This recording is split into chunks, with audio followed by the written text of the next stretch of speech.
Audiobook by Fate's Reader. Don't forget to subscribe and like the channel for more epic series. Drop your recommended novel below. We love to know what you want to hear next. Tales of Hurting Gods. Chapter 481, 20 Heavens of Buddha Realm. Xing was carrying his chest as usual. He was still a youth in white, just like the Xing and that Qin Mu had met in the fruit forest. Yet the two of them looked completely different, like two people who had no connection with one another. Qin Mu's heart shook. The only person in the world that he might fear, besides eternal peace, was Xing. Eternal Peace Imperial Preceptor was a saint and had his own principles when doing things. People who blocked his path would be gotten rid of, but as long as one didn't get in his way, he would remain their good friend. Xing was different. His only goal was to collect. It was the collecting of the corporeal body parts of strong practitioners that had reached God realm in a certain area that urged him on. His hobby was to take things he wanted from other people, but he wouldn't kill them. Instead, he would rear them in hopes for a second harvest. He was unimaginably strong. Heavenly Saint Cult was still not Heavenly Saint Cult of old, but all the strongest experts in the world were gathered there. It could be said that half of Eternal Peace Empire's strong practitioners had gathered at that time, along with over a dozen flood dragons that were of Divine Bridge realm. Yet all of them had suffered a miserable defeat under that man's hand. In the end, they had to rely on the supplement Qin Mu refined to achieve victory. Even so, Li Tianxing, the previous cult master of Heavenly Devil Cult, had still died in battle, leaving Granny C alone. After that battle, the people who were severely injured had to lie in beds for over 10 days. Xing's battle power was something Qin Mu had never seen before. On top of that, Xing was brimming with innate talent and had comprehended all kinds of paths, skills, and divine arts to extremely high realms. His creation technique was taught to him by Pangong Tso, and even Qin Mu didn't reach his height. This kind of existence was too terrifying. Qin Mu turned back to look at the golden peak and saw Buddha rays rushing into the sky. The demon monks on the mountains nearby were in all kinds of poses. They all sat or crouched and some even stood on one leg, their wings spread. Most were in different poses and with different expressions. They were currently executing Buddhist skills together with little Rulai to enlighten shaman god Kuei. In the sky above the golden peak, Buddha rays condensed into physical substance, and like a golden flood, it gathered to form a golden lotus platform. On it, 20 heavens appeared with Buddhas and gods of all sizes. They were all awe-inspiring and reserved. Dharma was widespread. The activity was astonishing, and the Buddha voice vibrated endlessly. Such glorious and imposing Dharma is completely useless in front of Xing. Qin Mu thought to himself. Since Little Thunderclap Monastery's experts were all suppressing and enlightening shaman god Kuei, they didn't have time to care about Xing, and even if they did, they wouldn't be his match. Even though Little Thunderclap Monastery has a few great demons of cult master level, when faced with a terrifying character like Xing, they could only delay for time. Based on Little Rulai's character, he might not even help me. Qin Mu composed himself. The only one I can rely on now is myself. Poison, 10,000 Spirit Nature Technique. I wonder if they could deal with him. He was not too confident. Su Xianxia and the Devil Ape also noticed what was happening and hurriedly flew over. Who's the one carrying the chest? Su Xianxia was astonished and asked in a low voice, "How strong? Is he a god?" Qin Mu's expression became solemn. He's much harder to deal with than a god. Every part of his body is on the God realm, and that includes his blood, his primordial spirit, and his vital qi. Besides, I have yet to find his source.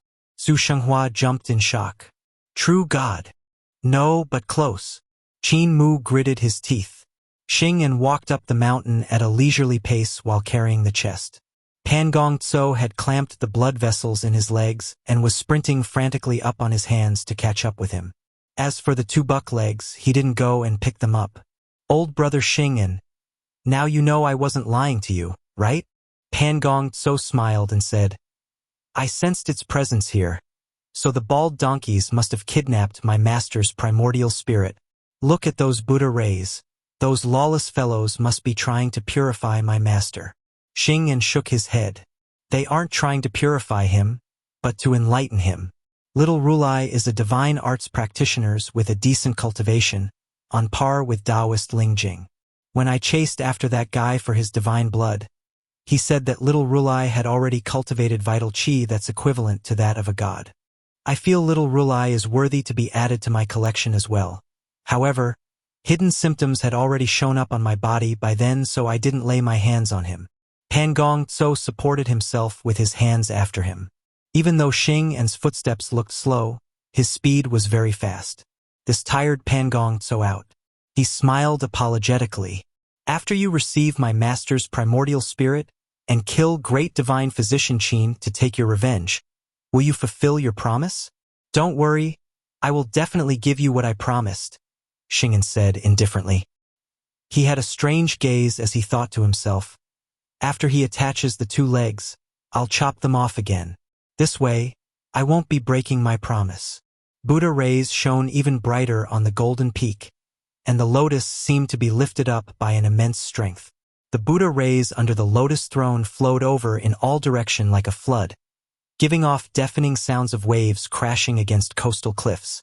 Bald Donkey, a strong practitioner, has come to the bottom of the mountain. I'm not going to play around with you guys anymore.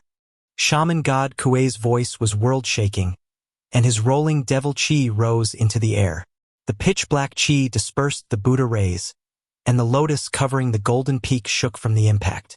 Above it, the 20 heavens were also shaking, and the apparitions of gods and Buddhas in the heavens were flickering as though they could vanish any time.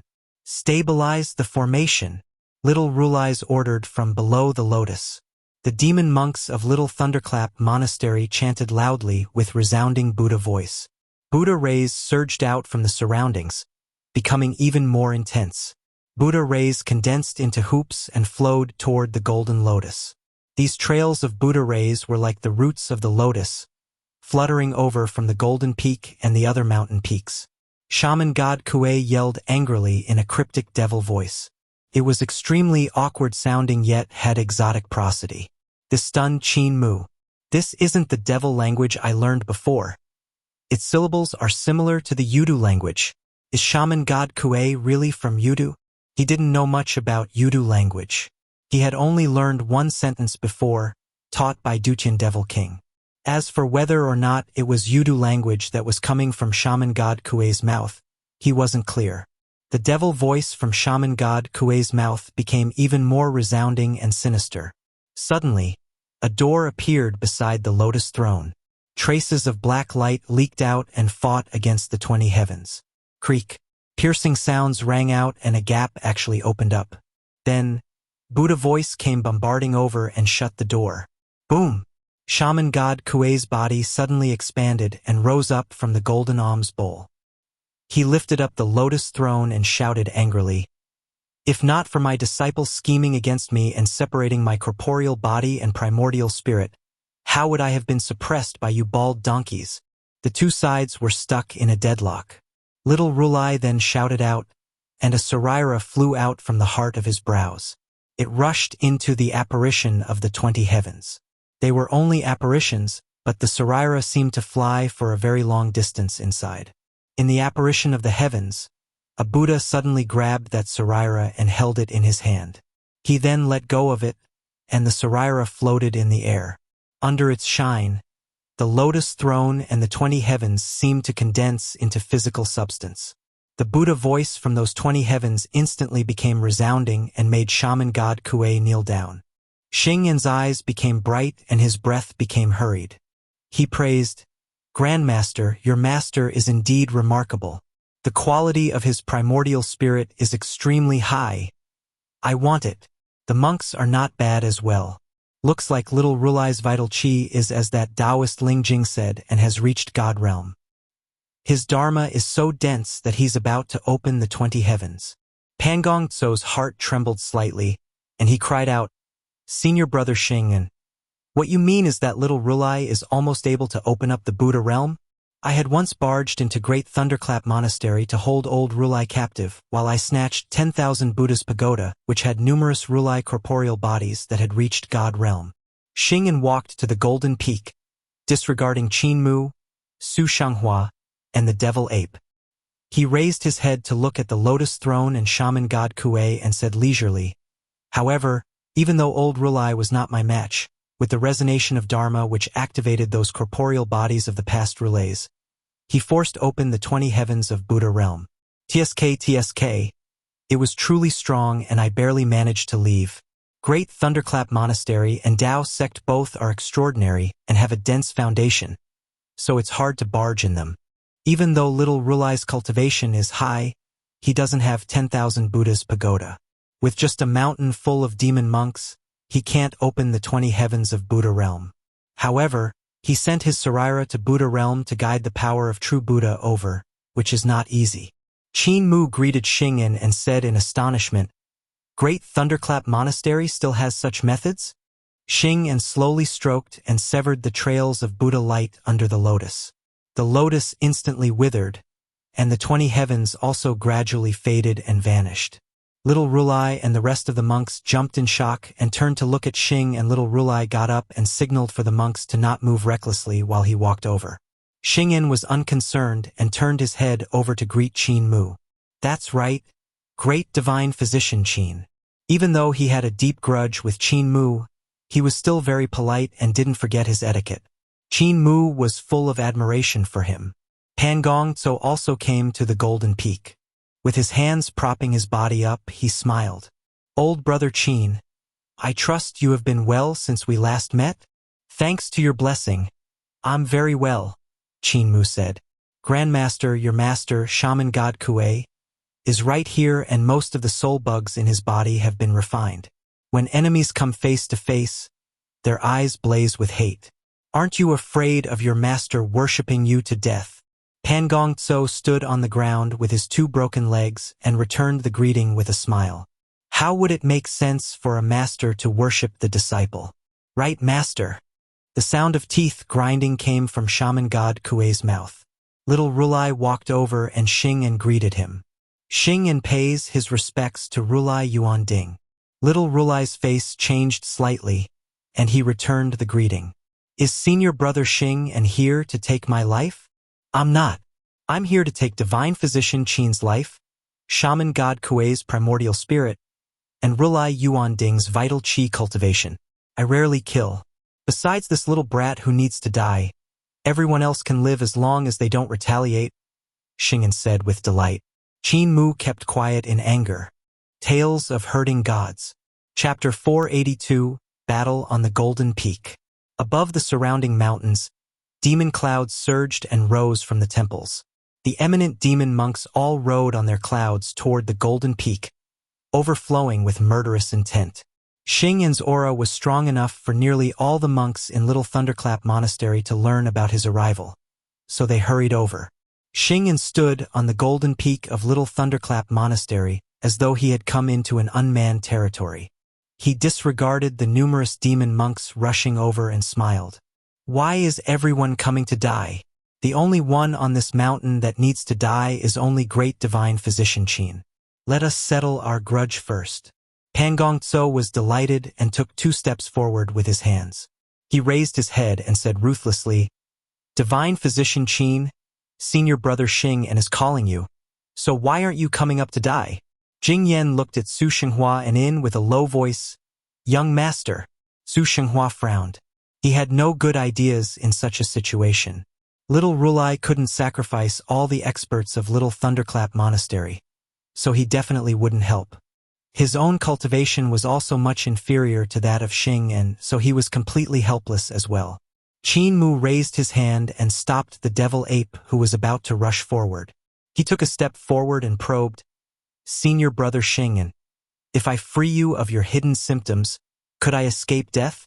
Pan Gongtso seemed to have heard the most ridiculous thing and burst out laughing. "Little Qin brat, you are Daedria. All right." Xingyan was delighted and said, "If you can free me of my hidden symptoms, it's not a big deal to let you off." Pan Gongtso was flabbergasted.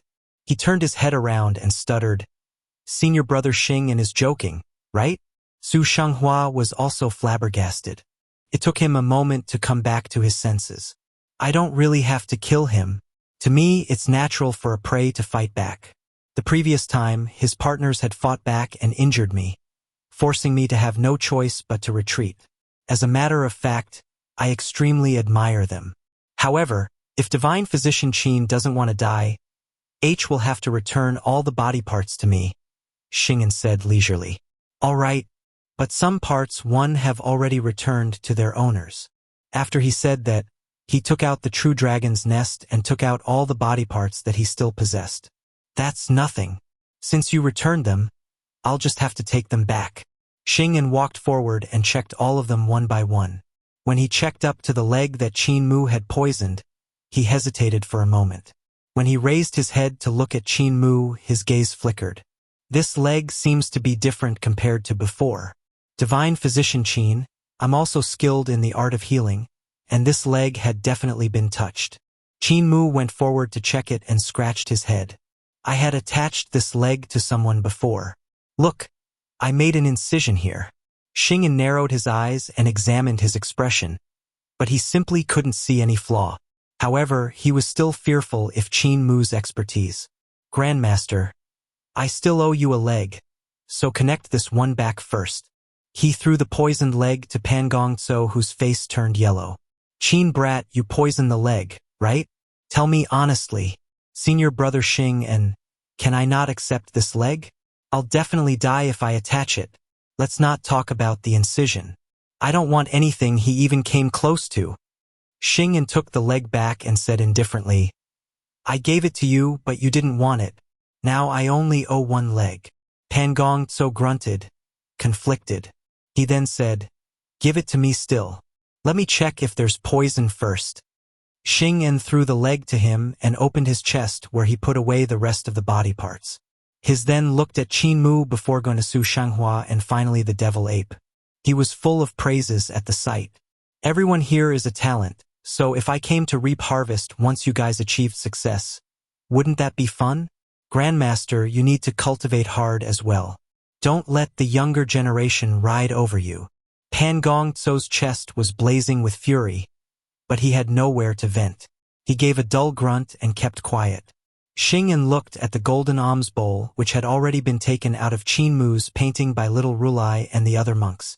It was hanging in the air with shaman god Kuei standing on a tiny devil cloud, his arms crossed.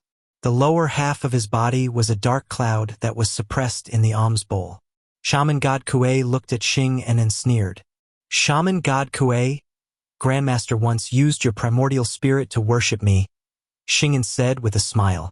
I shall give you another chance now. Worship me again. Let me see if you can kill me by worshipping. Your true name is already revealed, so it's easy to worship you to death. However, I'm not in a hurry. I still want to see how you jump up and down and show all of your ugly sides. Everyone on this mountain will find it hard to escape death, so why should I be impatient?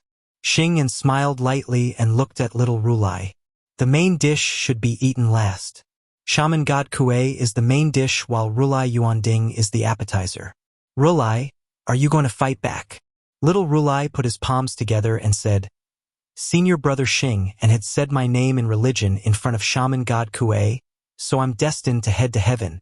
Even if I don't die under the hands of Senior Brother Xing, and I will still have to die under the worship of Shaman god Kuei. To a monk, the 4 elements are vanity, so it's not a big deal if you take away my cultivation. It's just that if I die, little Thunderclap Monastery will probably be wiped out. I don't bear to see my demon race getting wiped out, so Senior Brother Xing, and please. His aura suddenly became incomparably vigorous and his body trembled. The Buddha rays behind him formed rings with the 20 heavens in them. At that moment, the aura of little Rulai was like that of a mountain covered with Buddha treasures that were incomparably heavy. Behind him, a primordial spirit leaped out. It had a huge head and small body. Lumps covered its head with round glaring eyes whose gaze was incomparably bright. There was also a goat's horn that was curving upwards on its forehead. The primordial spirit had goat's hooves, yet its head looked like that of a Qilin. It was solemn and dignified, with an extraordinary presence. Upon meeting its gaze, everyone's hearts filled with guilt, and they didn't dare to look at it directly. The long horn was straight and incomparably sharp. When Pan Gongzhou saw it, His face changed tremendously and fear was born in his heart. He immediately avoided the primordial spirit's gaze.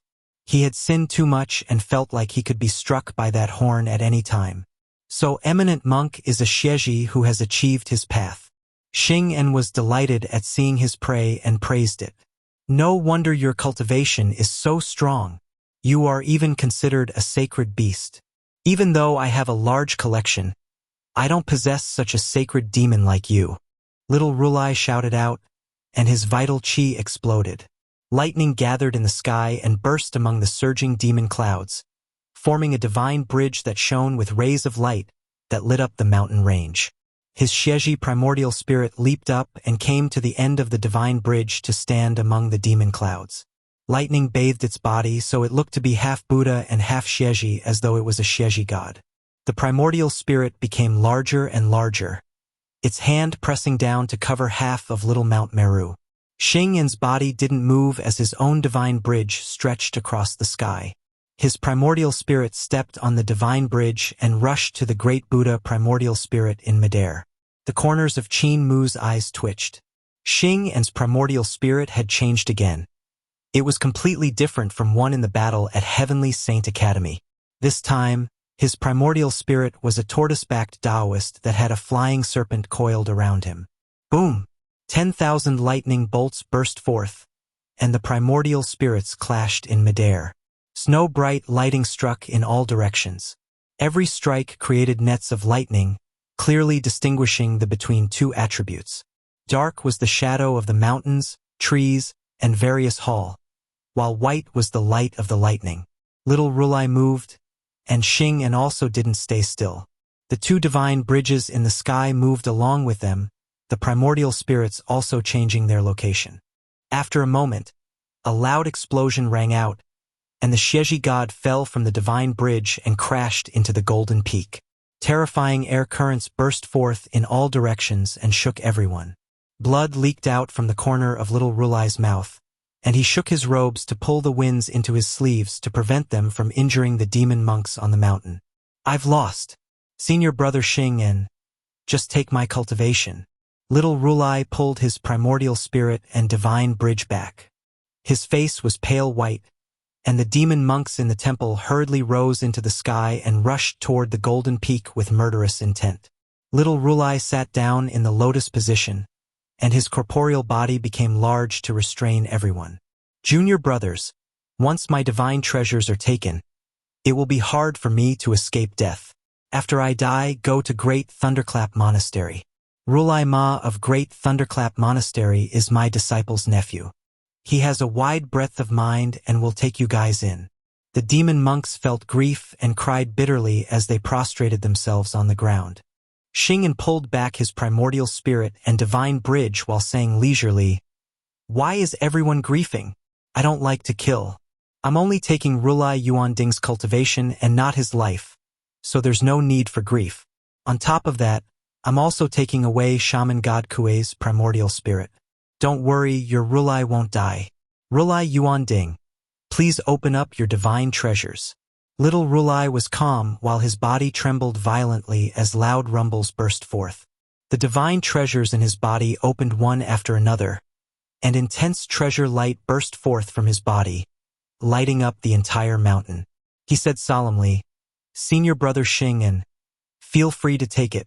As Xing'an walked up, the sky turned black as the darkness flooded in from the west. It swamped the towering mountains and precipitous ridges, drowning out great ruins. Xing'an looked at the darkness above Little Mount Meru and said, "Great ruins is truly mysterious." He walked forward with his hands gently pulled to the sides. Sword lights flew out from his palms and were about to slice Little Rulai's divine treasures when Shaman God Kuei laughed loudly. "Yuan Ding, take my worship." The tiny devil cloud above the golden alms bowl suddenly transformed into a sacrificial altar. Shaman God Kuei's primordial spirit then bowed his head in worship. Little Rulai's face changed tremendously while Xing'an sneered. "Trying to kill him in front of me? Dream on." The sword lights in his hands slashed down, and Little Rulai's body was instantly wrapped by trails of mysterious light. It formed layers of seals, and countless runes transformed to trap little Rulai. When shaman god Kuei bowed on the sacrificial altar, little Rulai gave a dull grunt. Even with Xing and seals, his primordial spirit was almost worshipped out of his body. His primordial spirit had split apart, and his soul nearly scattered. Xing En's expression changed. He pushed a palm forward and smacked the sacrificial altar. Shaman god Kuei laughed loudly and rose to worship him. Xing En's primordial spirit trembled, and his soul instantly disintegrated. He collapsed to the ground without any breath left. The golden alms bowl gave a loud crack and split into pieces. Shaman god Kuei's primordial spirit jumped out while laughing loudly. Mere mortals, just clay chickens and pottery dogs, unable to withstand a single blow. You thought I wanted to kill Yuan Ding to throw your face. But it was you I wanted to kill. Good disciple. Come over. Pan Gong Tso hugged the leg he had been given and shivered. At that moment, Xing En's chest moved, and his eyes opened up. He sat up straight with a smile. Superb shaman spells. Tales of Hurting Gods. Chapter 483, Black Heart. That's not right. I had clearly worshipped your soul to death. How are you still alive? Shaman god Kuei looked at Xing En, who was sitting up, and asked suspiciously, Could your name not be Xing En? That's not right. Your soul had clearly disintegrated from my worship earlier. Since your soul disintegrated, you can't be alive. What method did you use to make your dispersed soul gather back together once more? Your divine arts sure is. He circled around Xing En while pondering over it. I felt your soul crumbling just now and another one coming out from your chest to enter your corpse, reviving you. But I have doubts.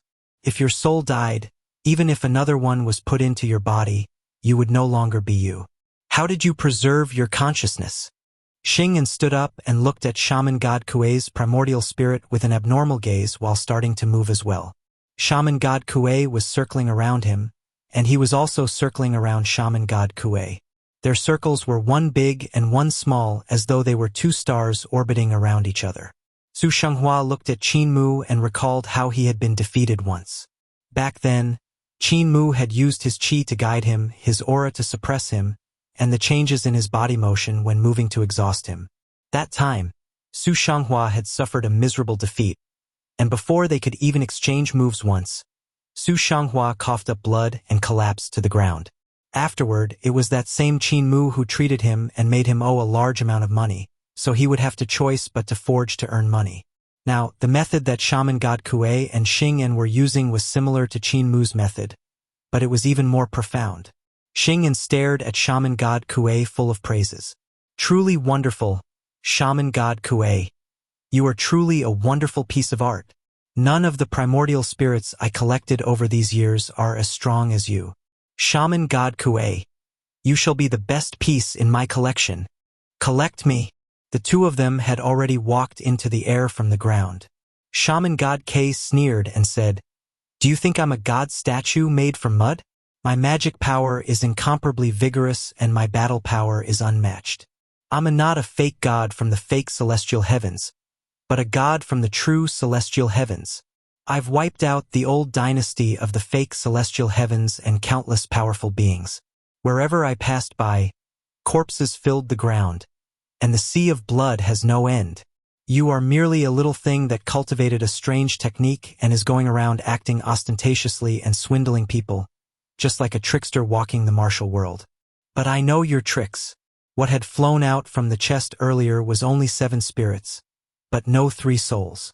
Your souls are still yours, but you have snatched other people's 7 spirits.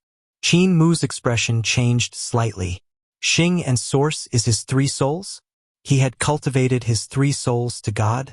In that case, his 3 souls might not be hidden in the chest. Xing En's expression changed slightly as well, and he praised, Truly wonderful, Shaman god Kuei. You are making me admire you more and more.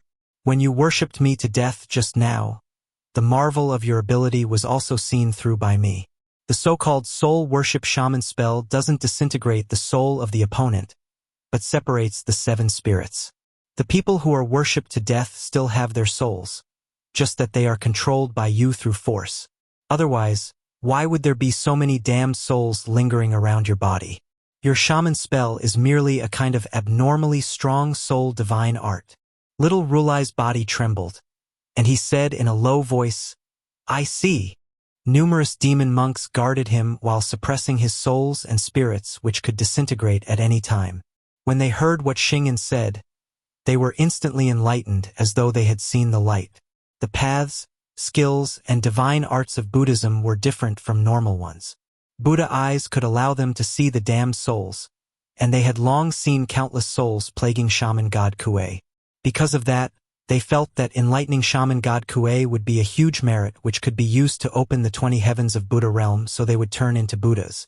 Just by knowing the name, shaman god Kuei could worship the opponent and scatter their spirits. His shaman spell was incomparably powerful, but they hadn't managed to connect the souls lingering around him to his soul worship shaman spell. Qin Mu's mind throbbed. Xingyan was indeed remarkable. Shaman god Kuei had worshipped him twice. The first time, it was Pangongtso who had executed soul worship shaman spell and didn't manage to worship him to death. The second time was the worship just now which killed Xingyan straight away. After seeing shaman god Kuei's divine art just twice, he managed to see through its marvel. This kind of aptitude and comprehension was simply remarkable. His aptitude and comprehension are no inferior to those of Eternal Peace Imperial Preceptor. A pity this person uses all his effort in searching for strong practitioners close to God level, gathering the corporeal body pieces of others. If he spent all his effort on cultivating, and he would have died from old age. After all, the divine bridge is broken. Wait a minute. Qin Mu trembled, and a look of disbelief flashed through his eyes. Eternal Peace Imperial Preceptor was an existence that had the strongest comprehension and aptitude he had seen. His boldness was unmatched, so he was famous throughout the world even before the reform. He was acclaimed as the saint that appears once every 500 years by Old Rulai and Old Tao Master. Eternal Peace Imperial Preceptor was currently in his prime, so there had to be someone with that title before him. It couldn't be. Qin Mu's expression was weird.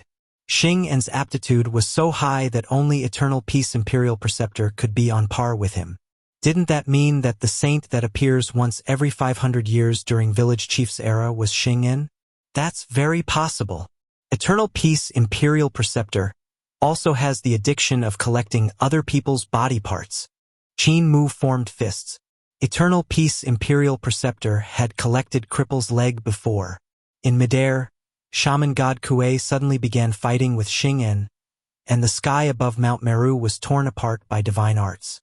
Even though shaman god Kuei couldn't worship him to death, he was the primordial spirit of a god. He had incomparably powerful cultivation and divine arts. They were mainly soul divine arts with some other spell type.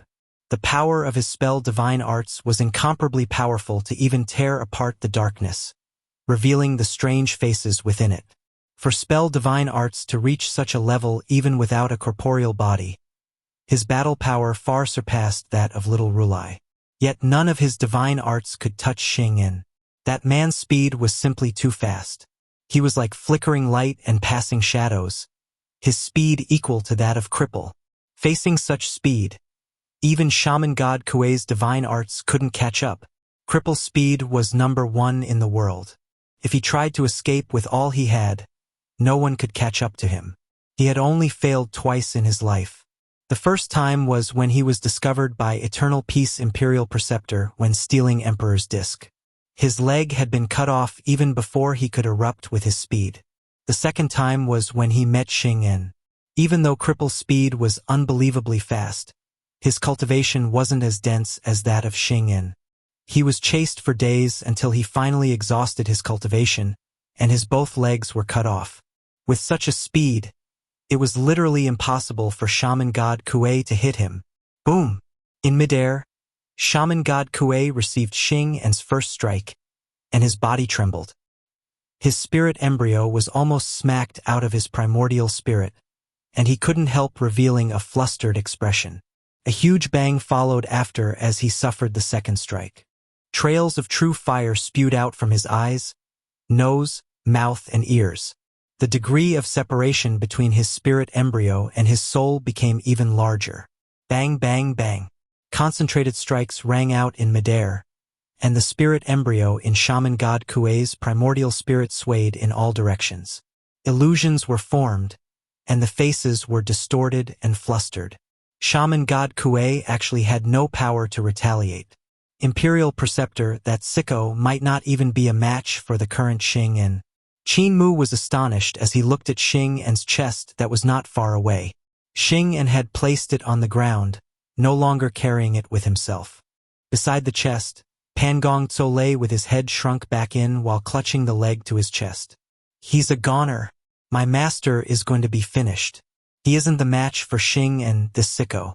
I plan to fish up some benefits, but from the looks of it, I won't be able to gain anything at all. He took out his Taotai sack and stuffed the leg inside. Xing is so smart and cunning. He will definitely force me to attach this leg. If it was poisoned by Cult Master Qin, I'll definitely die. But even if the leg isn't poisoned, Xing will definitely cut it off and not leave it for me. In that case, why don't I take the chance to slip away? However, darkness is outside, so I can't leave. While thinking that, he suddenly saw Qin Mu holding a bead the size of a fist. He seemed to be chanting and executing some kind of spell. However, Xing was busy beating Shaman God Kuei, so he couldn't hear what the brat was saying. Black tortoise bead. Pan Gongzhou stared with his eyes wide open. He recognized the bead in Qin Mu's hand. It was black tortoise bead, one of the 4 great spirit treasures of True Heaven Palace. However, even in his previous lifetimes when he was Grandmaster, he had only seen the bead and never had the chance to personally touch it. This scoundrel is truly a lucky bastard. He actually managed to steal black tortoise bead from True Heaven Palace during the chaos. The gesture of Qin Mu's left hand changed unpredictably. Mirages flashed across the sky above and finally transformed into a sword technique which gently tapped on black tortoise bead. A move of 10,000 spirit nature technique. Pan Gongzhou's heart jumped slightly. Suddenly, the chest beside him shook, and he felt his hair stand on ends. The bottom of the chest shifted twice, and suddenly a leg popped out from beneath it. Pan Gongzhou almost cried out when a few more legs grew from the bottom of the chest, and it shook itself. The chest then actually stood up. Before Pan Gongzhou could return to his senses, Qin Mu jumped onto the chest which began running down the mountain. Midway there, the dragon Qilin shrunk himself as much as he could.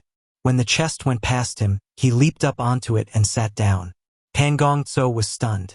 When he looked at Su Xianxia, he saw him holding Jing Yan's hand while waving to Qin Mu who was on the chest. It was obvious that he also knew.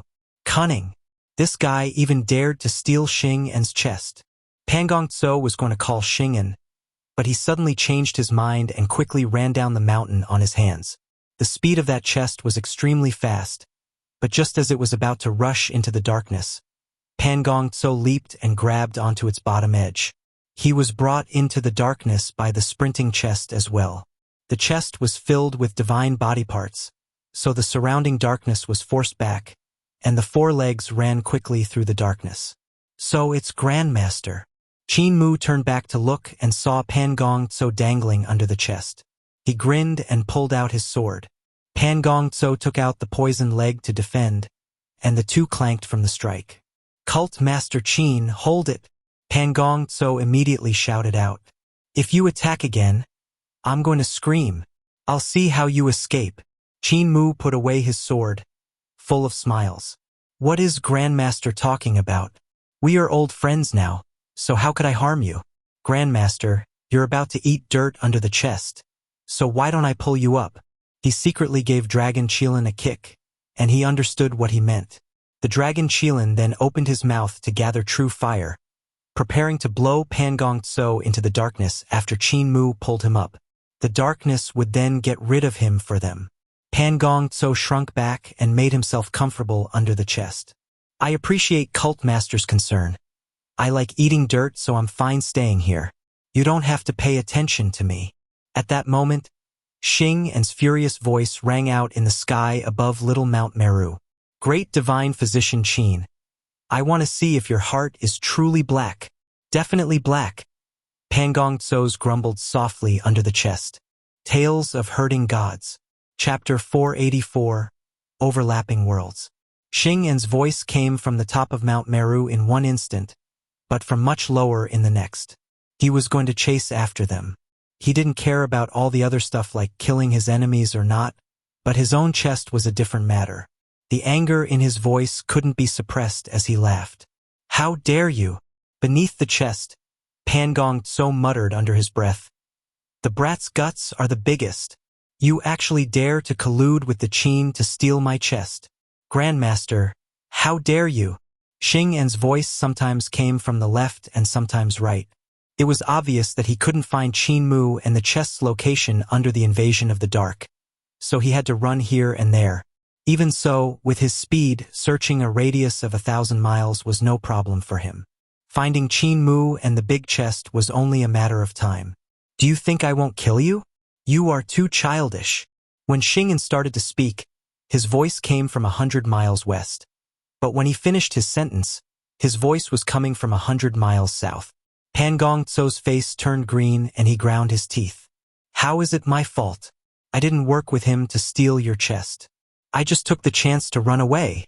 On the chest, Qin Mu was astonished. Xing En managed to get rid of Shaman God Kuei so quickly? Such abilities are truly terrifying. Below the chest, Pangong Tso grunted and muttered to himself, "My master really has lived these years for naught." However, Xing En won't be able to refine his primordial spirit that easily to add to his collection. "Cult Master Qin, I have a great idea. It can get rid of my master and Xing En at the same time." Qin Mu spoke from atop the chest. "I know what you mean. You plan to go to Yang Mountain in the south of Great Ruins to unseal Shaman God Kuei's corporeal body. Xing En is yet to refine the primordial spirit, and I reckon he separated his spirit embryo and soul to suppress them separately.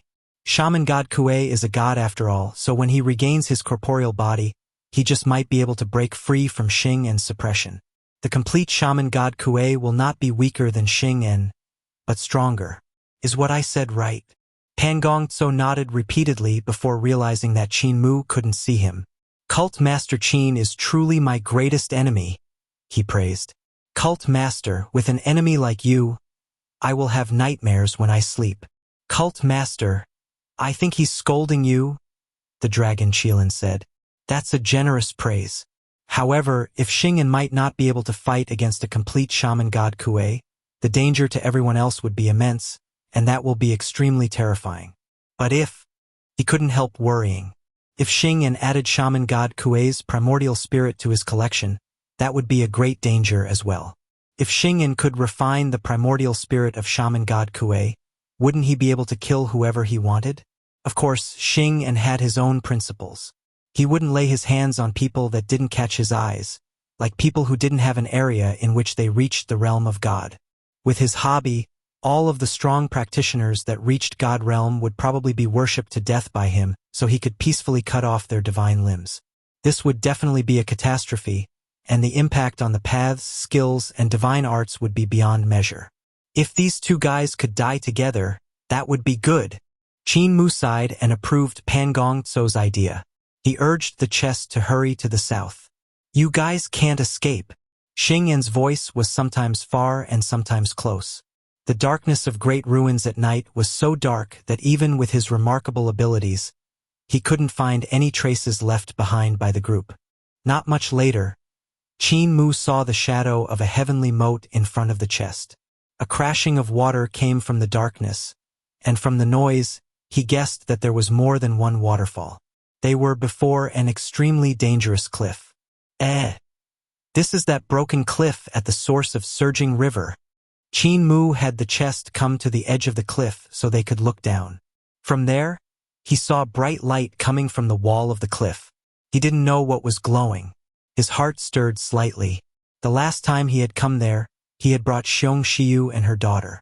At that time, he had seen the heavenly moat splitting the west and east of Great Ruins into two halves. The height of the cliff had reached thousands of yards. It was a cliff formed by a terrifying earthquake which tore the whole of Great Ruins apart, forming a huge fracture that stretched from the north to the south. The source of surging river were the waterfalls of the broken cliff. The waterfalls gathered together to form the majestic river that flowed for tens of thousands of miles, reaching even eternal peace where it was the river with the fastest current. On top of that, Qin Mu had also encountered a strange incident. When he and Xianxia encountered fog on the river, they saw a desert and numerous gods forging the palaces of deities. They were the gods of High Emperor Era who had received an order from High Emperor to transform the desert into plains. After that, they saw the gods of High Emperor Era cutting a canal for surging river. However, what was most weird was that when they saw High Emperor Era being buried, the gods of another era walked over from the fog. They were founding emperor and his ministers encountering the bizarre fog when they were surveying the area, sighing at the demise of an era. Their experience had become strangeness that Qin Mu encountered. The echoes of two histories overlapped at the source of surging river and formed an inconceivable sight. At that time, Qin Mu had deduced that there might be entrances to other worlds in that area and even saw the time and space of 5 worlds overlapping. I wonder, what strange things happen after night descends on surging river? He was uneasy yet full of anticipation. He had Xing An's chest walk down the cliff, and Pangongtso, who was under the chest, hurriedly grabbed on one of the chest's legs so that he wouldn't fall off.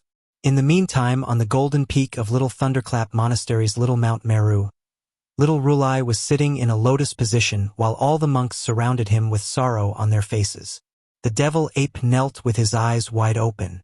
Suddenly, tears started rolling down his cheeks and crashed onto the ground. I rebelled and came out of Great Thunderclap Monastery because my master was unfair, choosing my senior brother to succeed as Rulai and not me. Since all lives are equal, why only humans can be Rulai and not demons? Since Dharma is equal, why can Rulai only be men and not women? Rays of light shone on little Rulai's face as he smiled. My cultivation was no inferior to that of my senior brother, and I didn't really fancy the dharma of the human race, so I was indignant. I wanted to build a sacred ground for the demon race. I fought my way out of Great Thunderclap Monastery to build Little Thunderclap Monastery. Great Thunderclap, Little Thunderclap, they are both thunderclaps. Even though they elaborated on dharma differently, they are both dharma. Shaman god Kue worshipped my soul to death, and I don't have Xing An's abilities, so now my soul is about to scatter. Zhan Kong, fetch Kakara over. The devil ape knelt down with the Kakara staff held up with both hands. My senior brother imparted Rulai's Mahayana Sutra to you because of Kakara, and because of him, I've taken you in as my disciple. Great Thunderclap Monastery, Little Thunderclap Monastery, because of you, they are going to be related once again. Little Rulai raised his hand, and the Kakara staff floated into the air. You are the junior brother of Great Thunderclap Monastery's Rulai Ma. After I die, bring all the monks on the mountain to Great Thunderclap Monastery. Rulai Ma will take all of you in. He took out a kasaya and a scripture. After placing the scripture on top of the kasaya, he gave them to the devil ape. The Kakara staff then landed down and pressed on the scripture. Tell Rulai Ma this. Dharma says all lives are equal, so why are demon sculptures in the temples always the mounts of Buddha and Bodhisattvas? Isn't our demon race equal? Little Rulai's souls and spirits started to break apart and drift away. Then ask him, if the demon race is equal, why is Dharma only written by humans? Can't demons write Dharma too? After that, ask him again. Saving humans is an achievement and virtue, so shouldn't saving demons be an achievement and virtue too? Ask him, if eating humans is taking the life of a living creature, is eating demon taking the life of a living creature too? Plants, trees, they can all become demons, so is eating them taking the life of a living creature as well? If he can't answer those questions, hand him the scripture written by me, this demon Rulai. He will then take all of you in. Little Rulai put his palms together and said with a smile on his face, after I pass away, bring this mortal flesh of mine to Great Thunderclap Monastery. Ask Rulai Ma if I can enter 10,000 Buddha's pagoda as well. When he finished saying that, his soul scattered. Demon Master! The devil ape prostrated on the ground, and the monks all started reciting the Great Compassion Mantra in unison. Little Rulai founded Little Thunderclap Monastery with his own strength and made it into the only sacred ground in Great Ruins. It's also the only sacred ground of the demon race, Su Xianxia said in a low voice. There was no demon race in the Dharma, yet he let the demon race have their own Dharma. How is his frame of mind not that of Rulai? Yanzi, I would like to go take a look at the Buddha of the humans and the Buddha of the demons.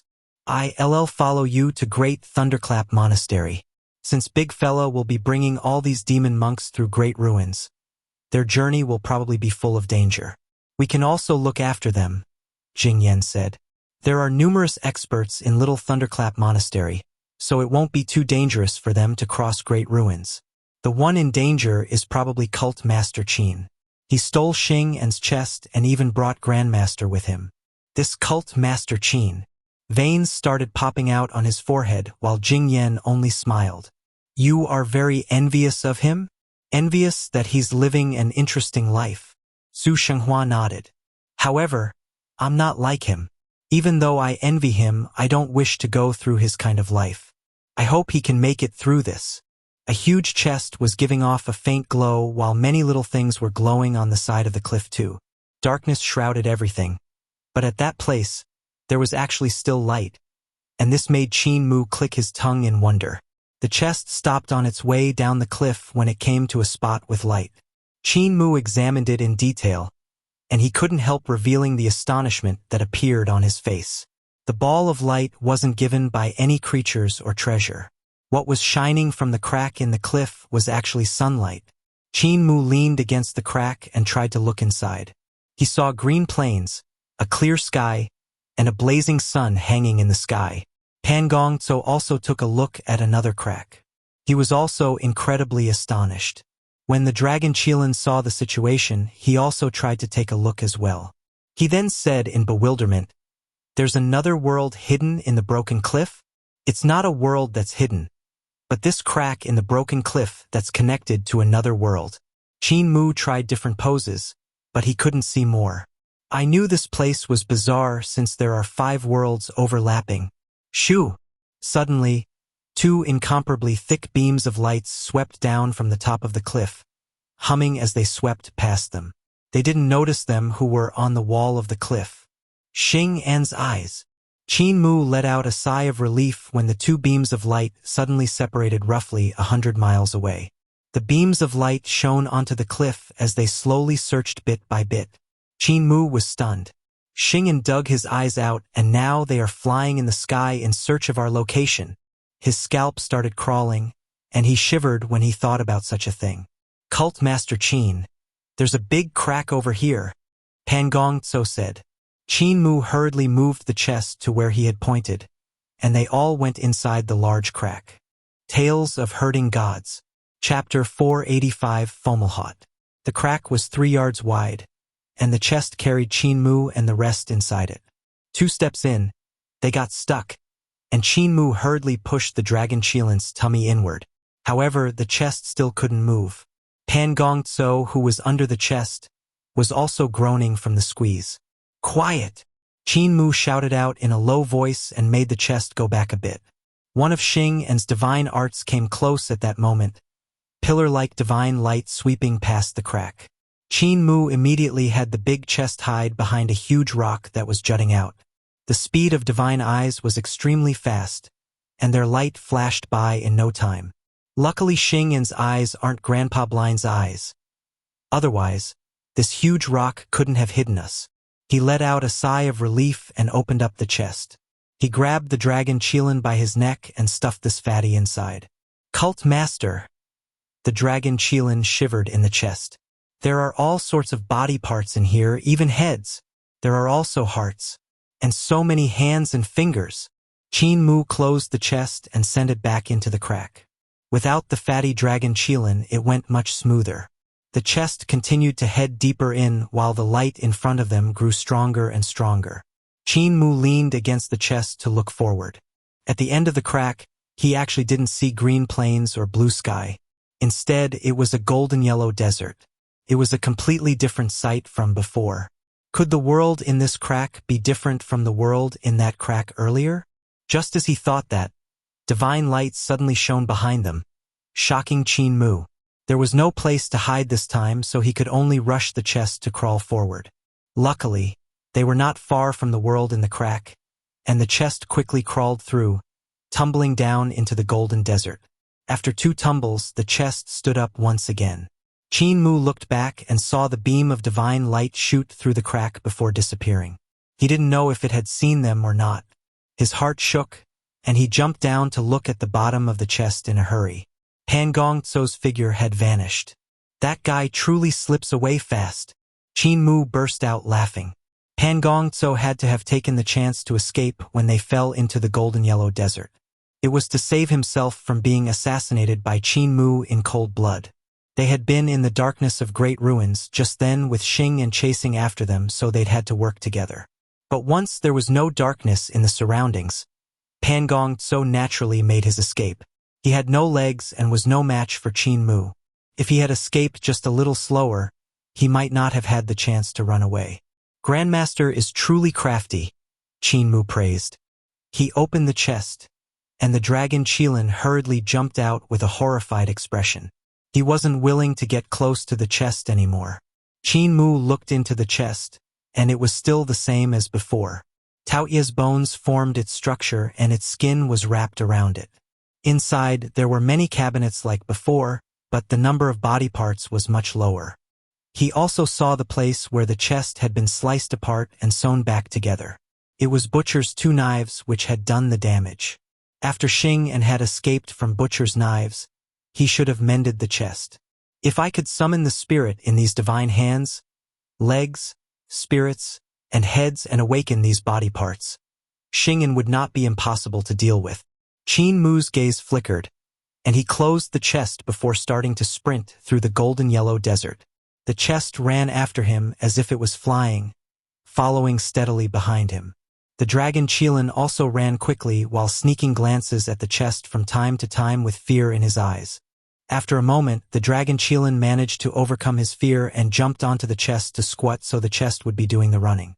Fatty Dragon has already reached a new realm of laziness, Qin Mu thought as he turned back to look at the fatty. The desert in the distance connected to the sky, so Qin Mu with the chest kept on running ahead. Suddenly, though, he stopped in front of a huge skeleton lying on a sand dune. Half of it was buried under the sand. Qin Mu walked forward and instantly felt a god's aura. He hurriedly stopped, and the chest behind him also stopped. The dragon Qilin had fallen asleep, but was instantly jolted awake. He raised his head to look around and cried out, "Xing'an has caught up?" "No!"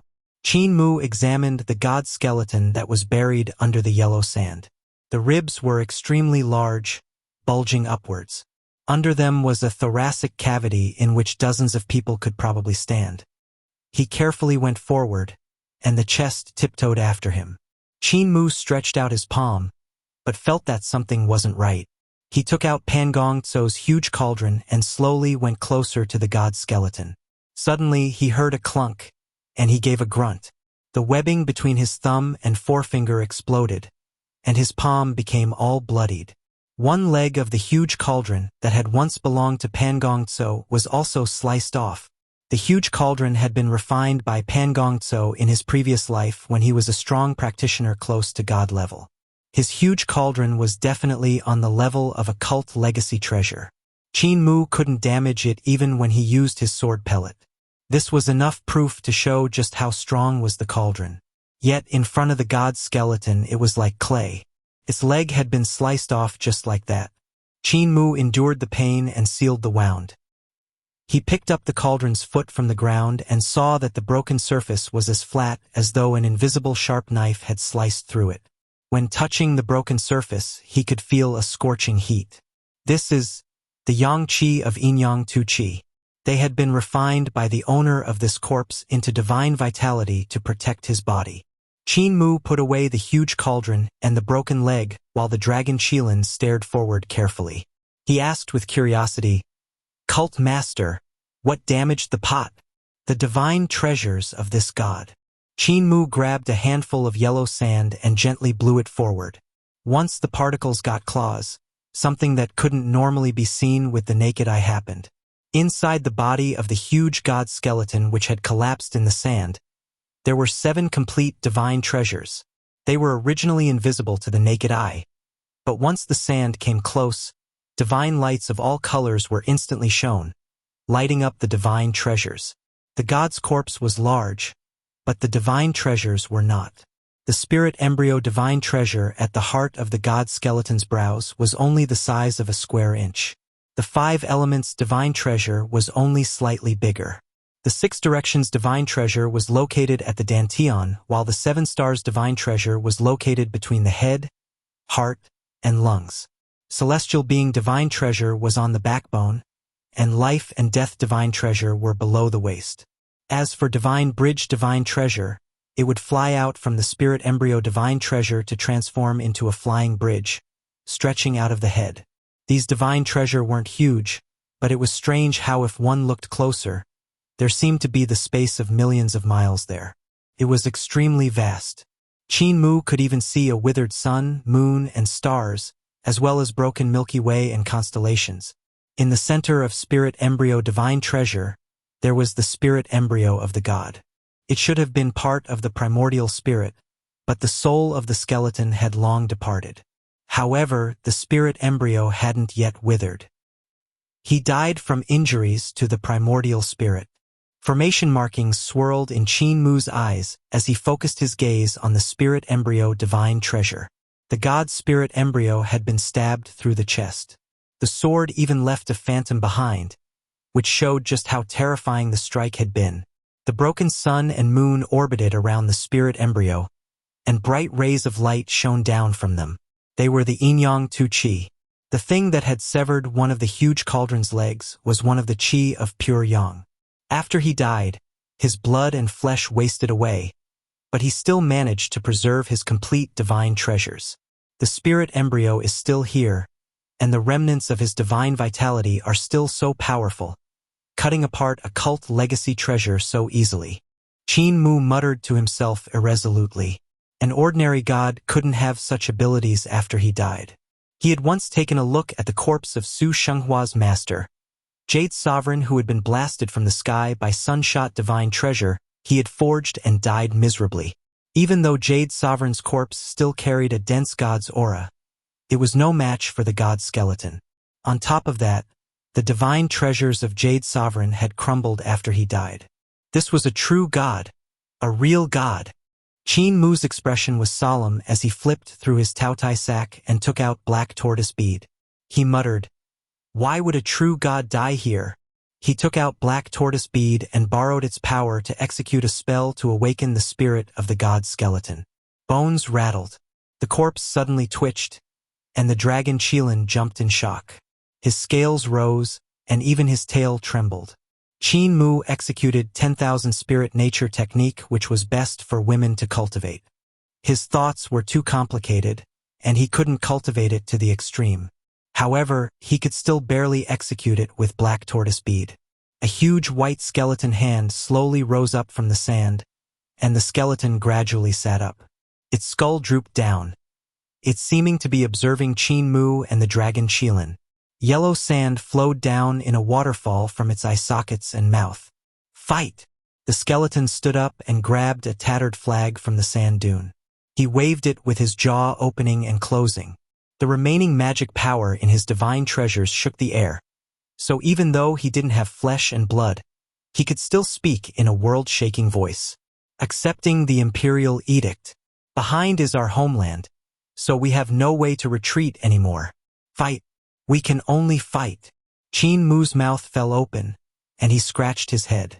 The spirit he summoned should have been a new spirit, but from the looks of it, a part of the skeleton's consciousness seemed to have lain dormant within it and had been awakened by 10,000 spirit nature technique. "The battle has already ended years ago, Senior," Qin Mu shouted out. "Where's your hometown? Why have you died here? On whose order were you fighting for? Who is your enemy?" The skeleton lowered his head to look at him, and his voice shook. "As subordinates of High Emperor, High Official of Fomalhaut, we have received the order to block this place. Junior, where are you from? This is a battlefield. Quickly fall back. Where are my brothers?" The god skeleton swung the huge flag and jumped up, rushing up to the high sand dune. He then froze, just standing there. Founding Emperor era? Isn't that something from tens of thousands of years ago? Qin Mu was flabbergasted. He hurriedly rushed after with the chest. When he came to the top of the sand dune, he couldn't help being stunned. Numerous skeletons lined the desert before them. They were strewn across the golden yellow sand. Some huge skeletons couldn't be completely covered and parts of them stuck out from below. Divine weapons were lying all across the desert, along with tattered battle chariots. There were also rushed motley battleships and metal discs that were 300 yards tall. Qin Mu was stunned. He was before what was once the battlefield of gods and devils. Thousands of them had died, but not one had been buried. What year is this? Beside him, the god lowered his head and asked, "Where's High Emperor? Why are my brothers' corpses left to err in the wild? Why weren't these warriors given the due respect after they died?" Senior High Emperor era has long ended and become a legend. Not only High Emperor, even Founding Emperor era ended, Qin Mu said sorrowfully. Did High Emperor also die in battle? The god hung his head down. He seemed to be crying, but no tears fell. He walked toward the battlefield and picked up a white bone.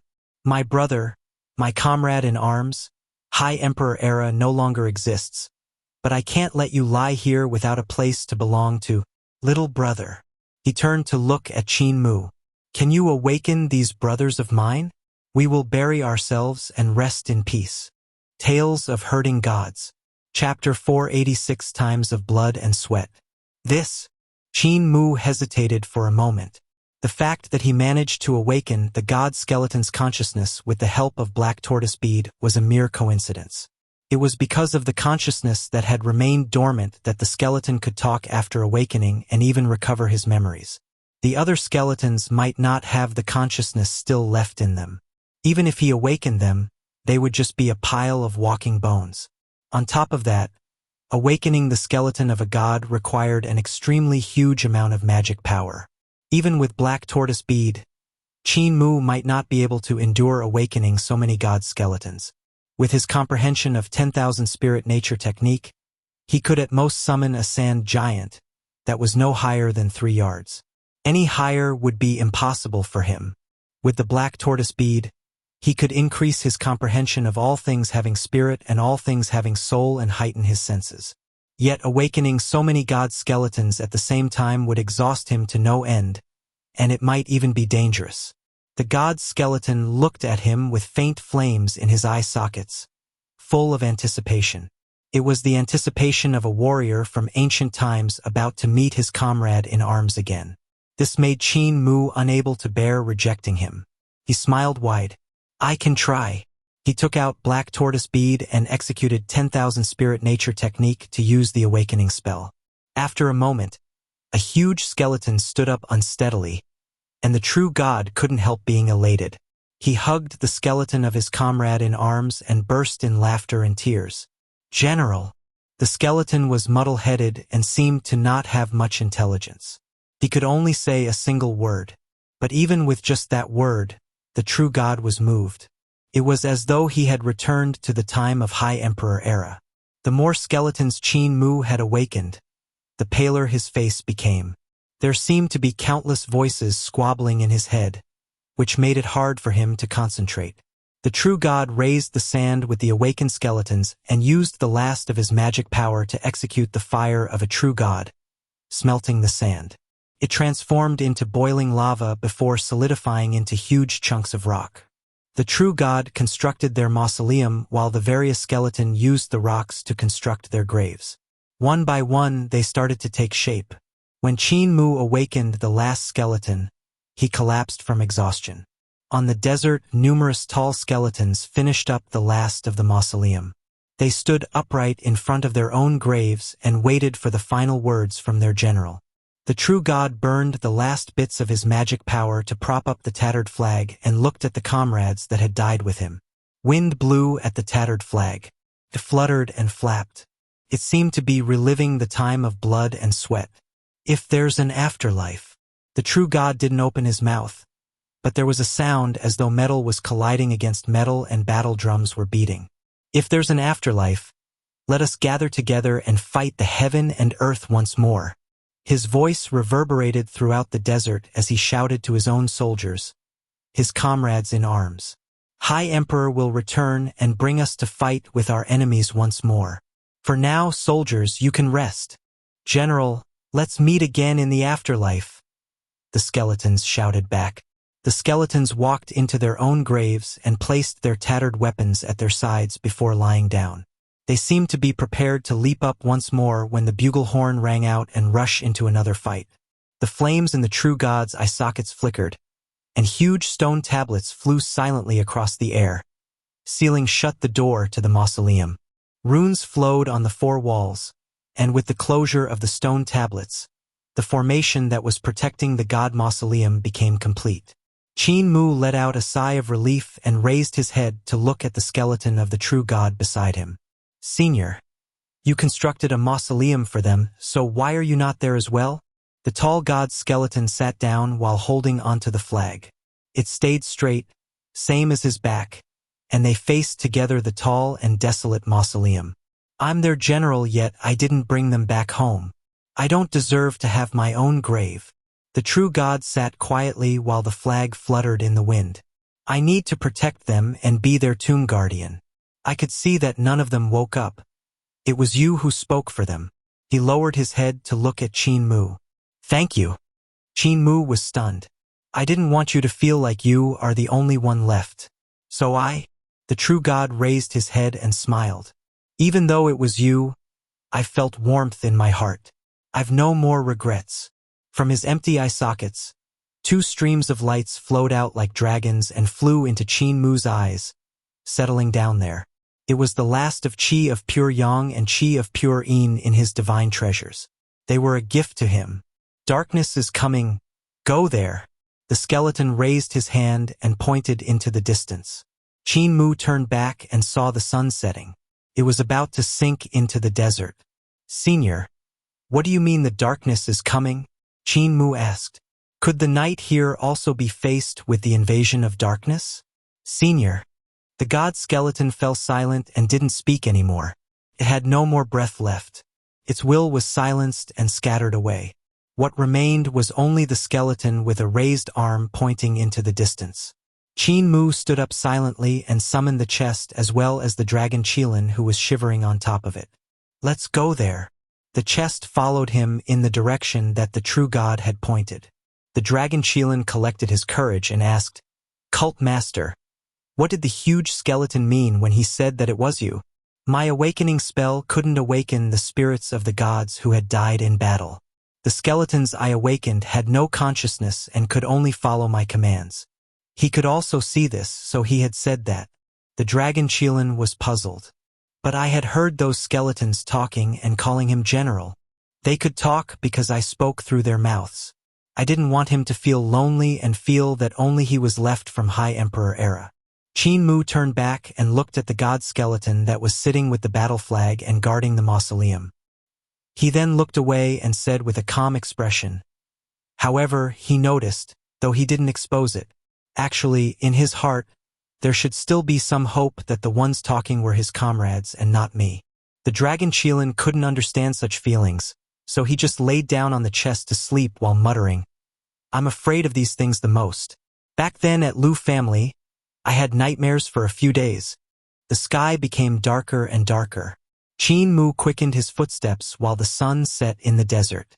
Darkness flooded over from the west and caught up to them in an instant, drowning them out. Qin Mu was stunned. The world was swallowed by the darkness, just like another great ruins. The only difference was that when in great ruins it was daytime, it was nighttime here. Suddenly, Qin Mu's heart trembled slightly. I understand. I understand the source of the darkness. Slight noises came from the bottom of the chest, and Qin Mu stopped to look under the chest. He saw a youth without both legs hugging onto the leg of the chest. Grandmaster. Qin Mu broke into a smile. I trust you have been well? Pangongtso's face was ashen as he spat out. Qin brat. This goddamn world is toying with me. Kill me. Cut my flesh. Just do whatever you want with me. Qin Mu smiled pleasantly. Why would I cut your flesh? Stop fooling around. Killing is much simpler than cutting. A bright light shone in the darkness. It was a divine light that could pass through the darkness. Qin Mu's heart almost leaped out his throat, and he hurriedly jumped onto the chest. His body sank it down, sending it and Pan Gongtso, who was below, into the yellow sand. What are you doing? Pan Gongtso cried out in a panic. Shut up. Xianxia's eyes have entered this place. Qin Mu shouted back in a low voice. A beam of light from an eyeball swept past the desert. Not finding anything, it flew forward.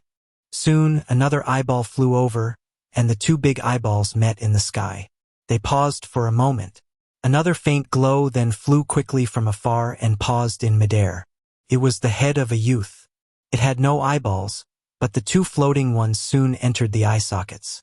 You guys are close by. The head in the sky suddenly laughed coldly and said, Divine Physician Qin, Grandmaster, you guys stole my chest and want to escape my pursuit? Aren't you underestimating me too much? Suddenly, the yellow sand in the surroundings hardened, and Qin Mu felt it press tighter and tighter around him.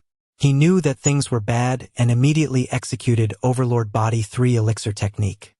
His vital qi burst forth around his body, transforming into elegant runes that fell into a formation under the sand. Pan Gongtso's blood ran cold, and he hissed, You're going to execute a teleportation divine art in such a place? You don't want to live, but I want to. Over here. Xianxia's head, which was in midair, screeched, and his eyes shot out divine lights to sweep over the land. The place where Qin Mu was suddenly collapsed and became a huge pit. Next, the two divine lights shot into the huge pit and vaporized a huge portion of the yellow sand. Pan Gongtso's scalp crawled as he was teleported away with the chest by Qin Mu. He then shouted out, Cult Master Qin, your abilities are lacking. We didn't teleport too far. Shut up. It's Fatty Dragon that's too heavy. Qin Mu gritted his teeth and executed the teleportation divine art again. The runes shone brightly. Behind, a head was flying over with two beams of light going over the desert, vaporizing everything they passed.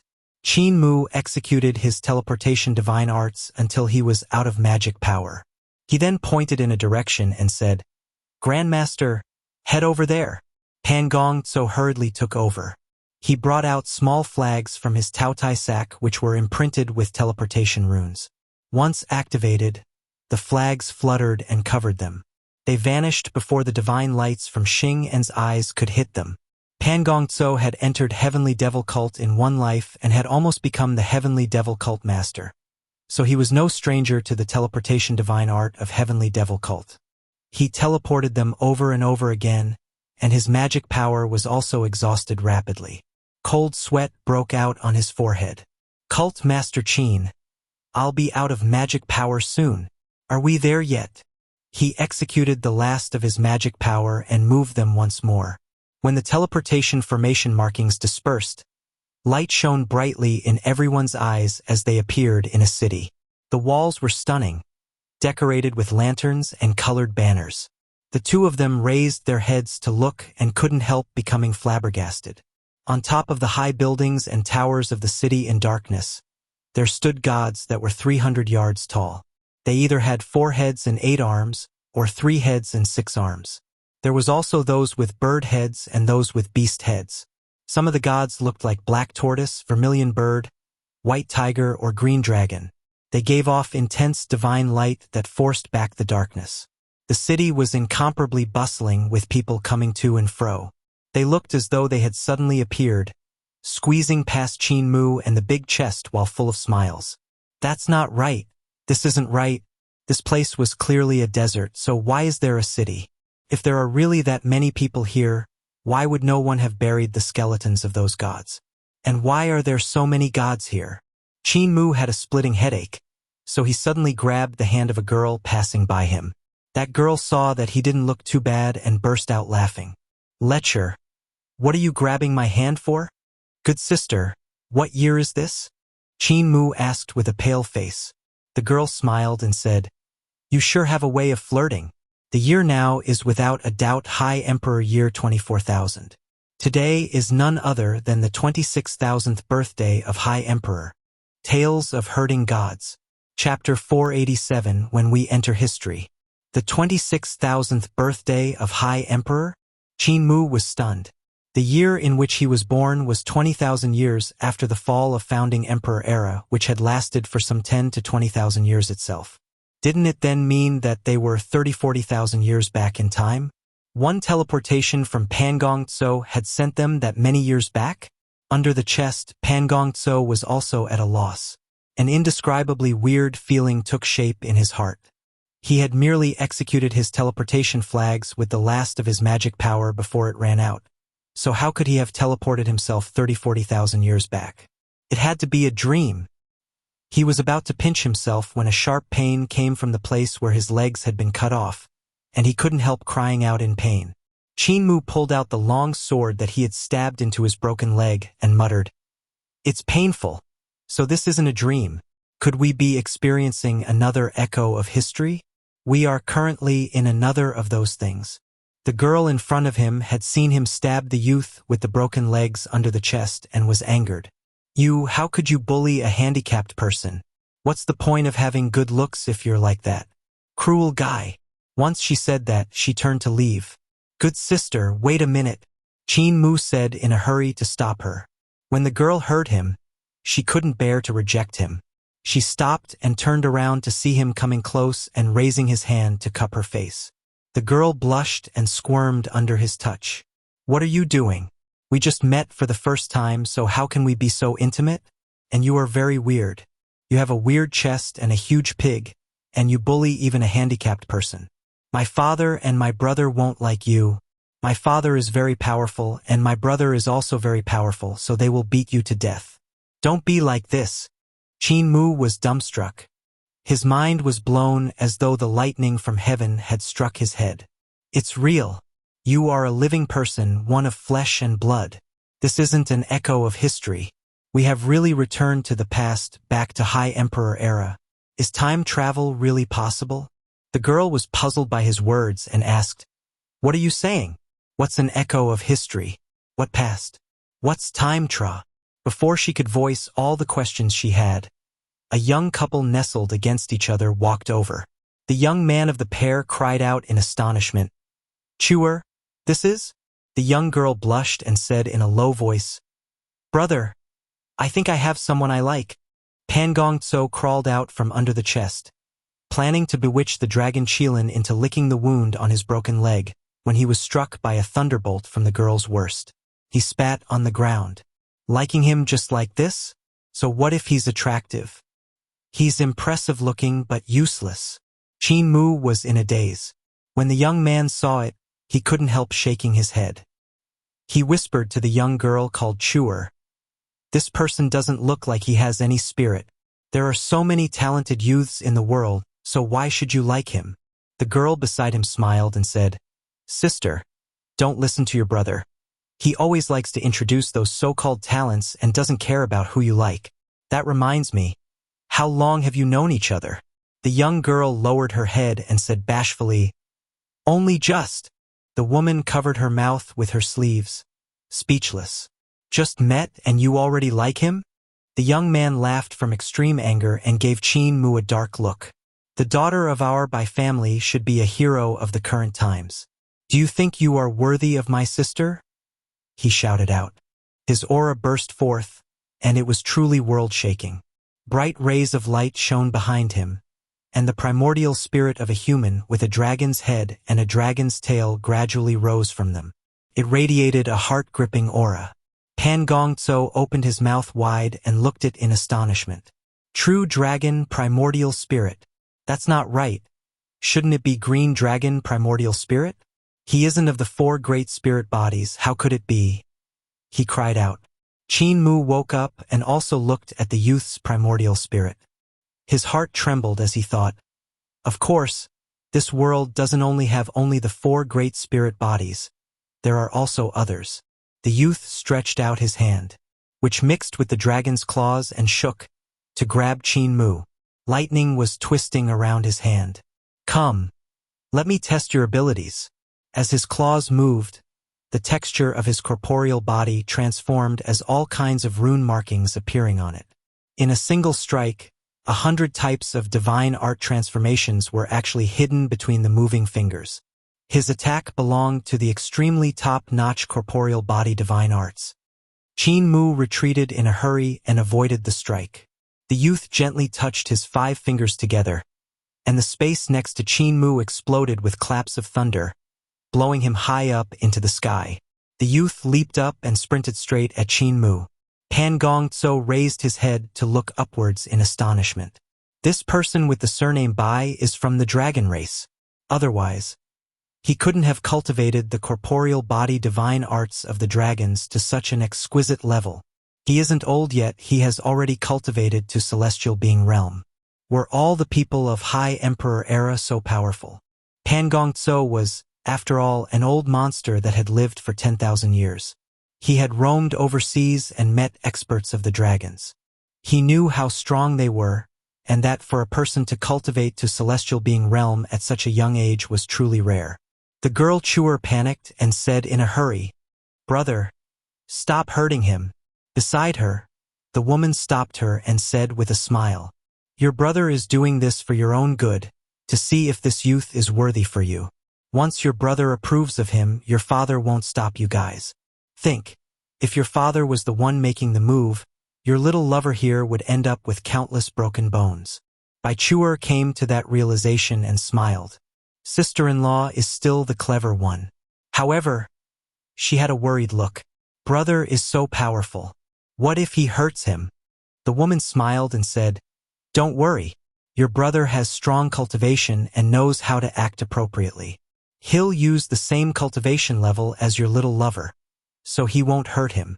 In the air, Qin Mu sprinted here and there, but the young man's abilities were simply so strong that it was terrifying.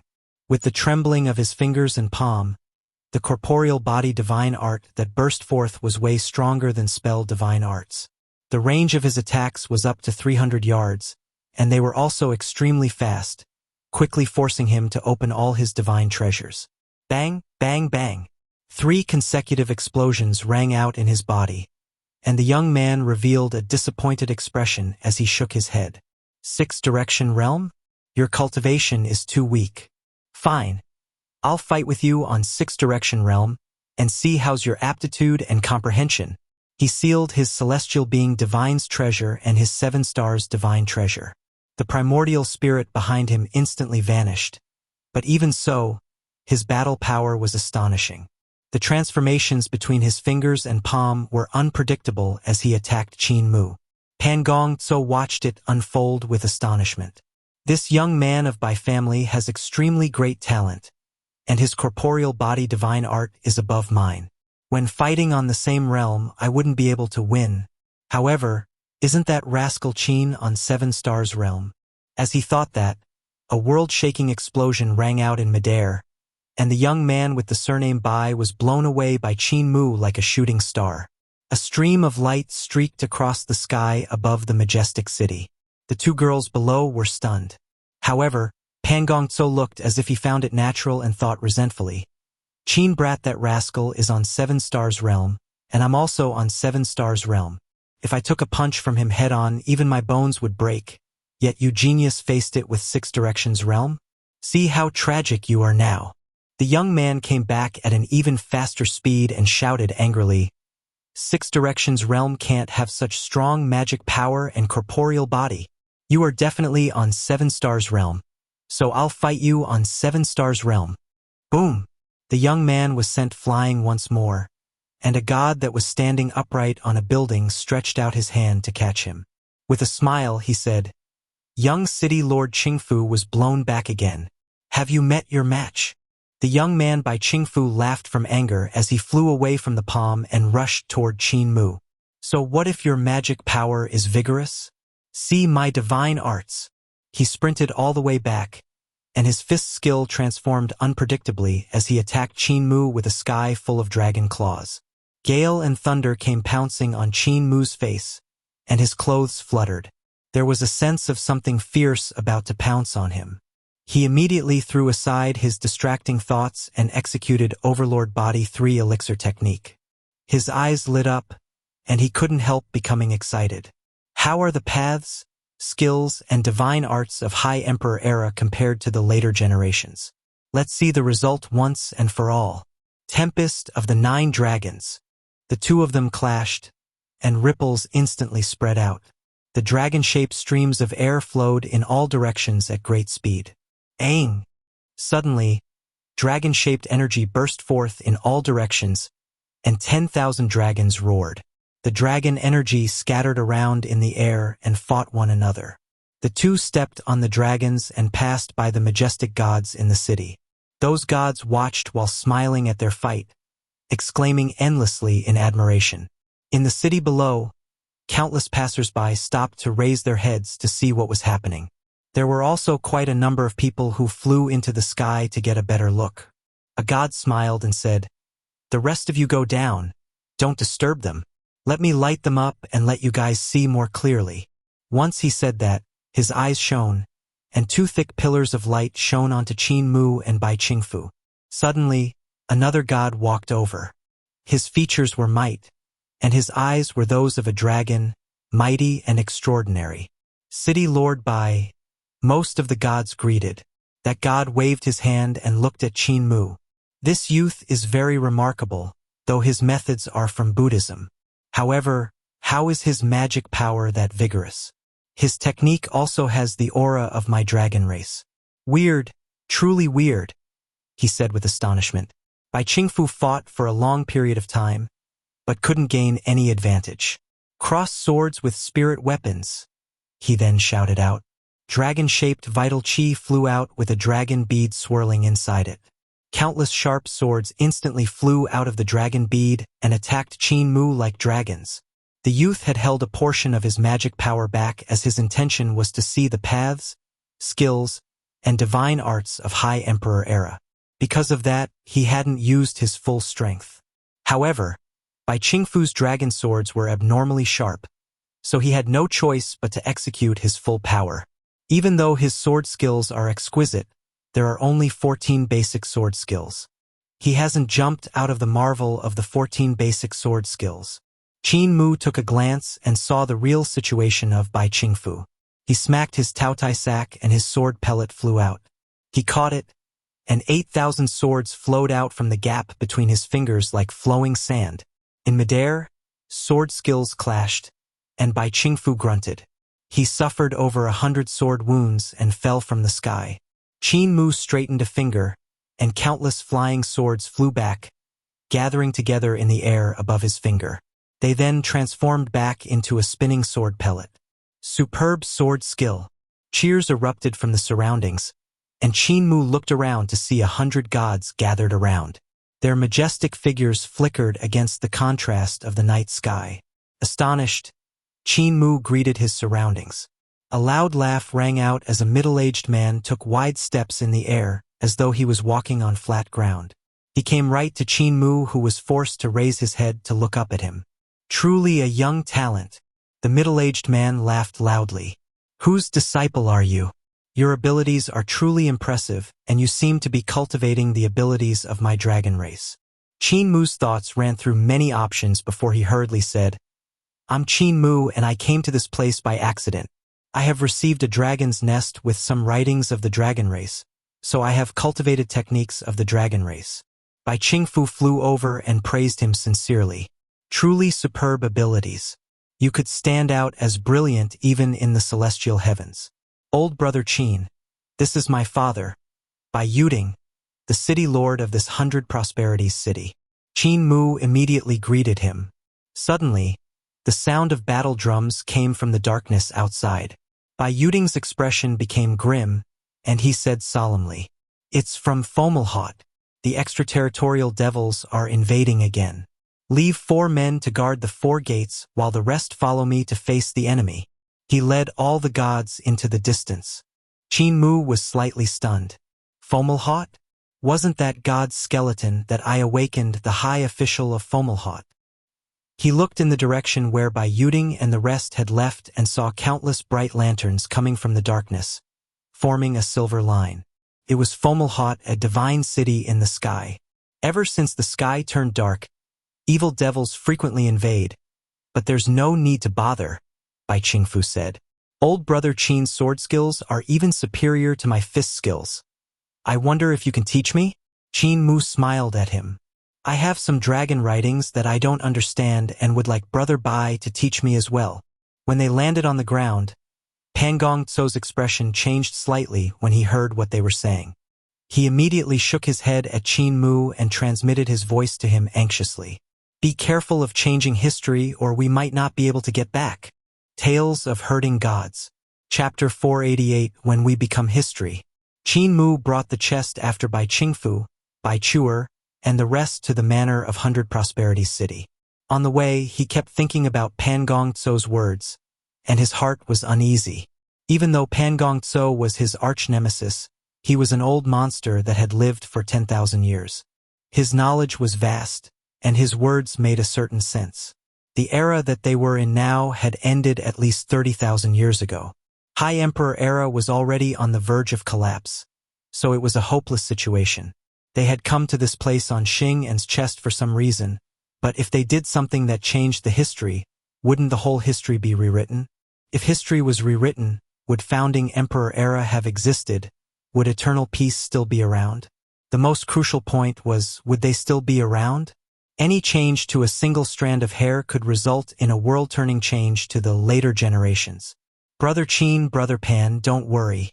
Fomalhaut surrounds and protects the heaven, so their abilities are extremely strong, and the abilities of celestial heavens are even more terrifying.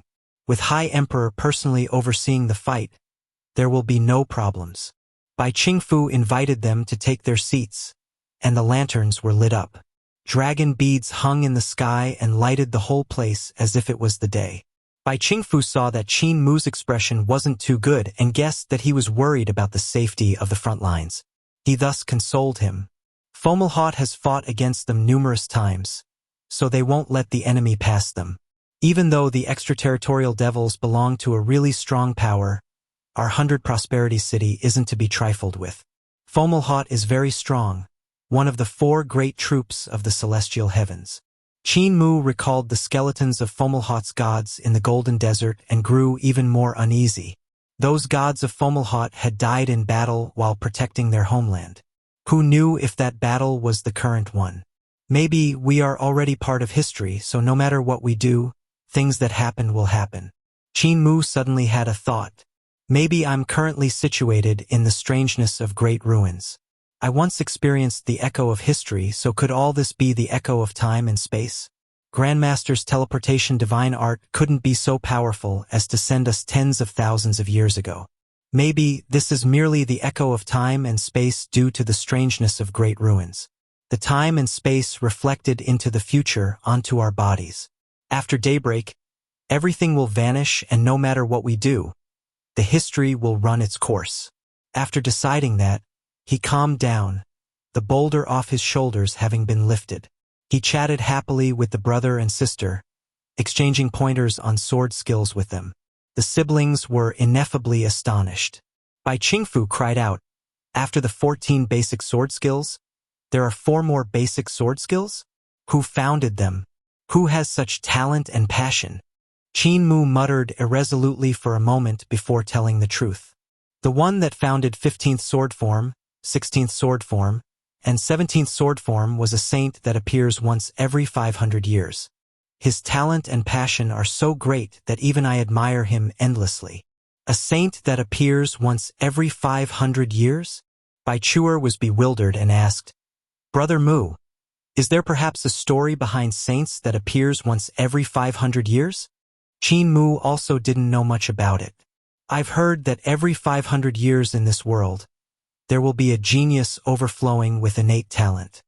He will establish his virtue, merit, and ideas in writing, becoming the saint. That's why he will be called the saint that appears once every 500 years. As for where this saying comes from, I do not know. I see. The brother and sister came to realization. The wife of Bai Qingfu smiled and said, Our 100 Prosperity City is small and doesn't even enter the ranking of the divine cities, so we don't know about such a saying. Old brother Qin must have come from a big region and know a lot. Bai Chuer became anxious and whispered, "Sister-in-law, will he despise me for being a person from a small region?" Bai Qingfu's wife gave a soft laugh. "Even though 100 Prosperity City is a small region, you're the little princess of Bai family after all, so your status is high enough. Don't worry. What's more, having an affinity with each other is more important than being well-matched in terms of social status." Only then did Bai Chuer eased up. Bai Qingfu was curious. Old brother Qin said that the 3 sword forms were founded by the saint. In that case, who founded the 18th sword form?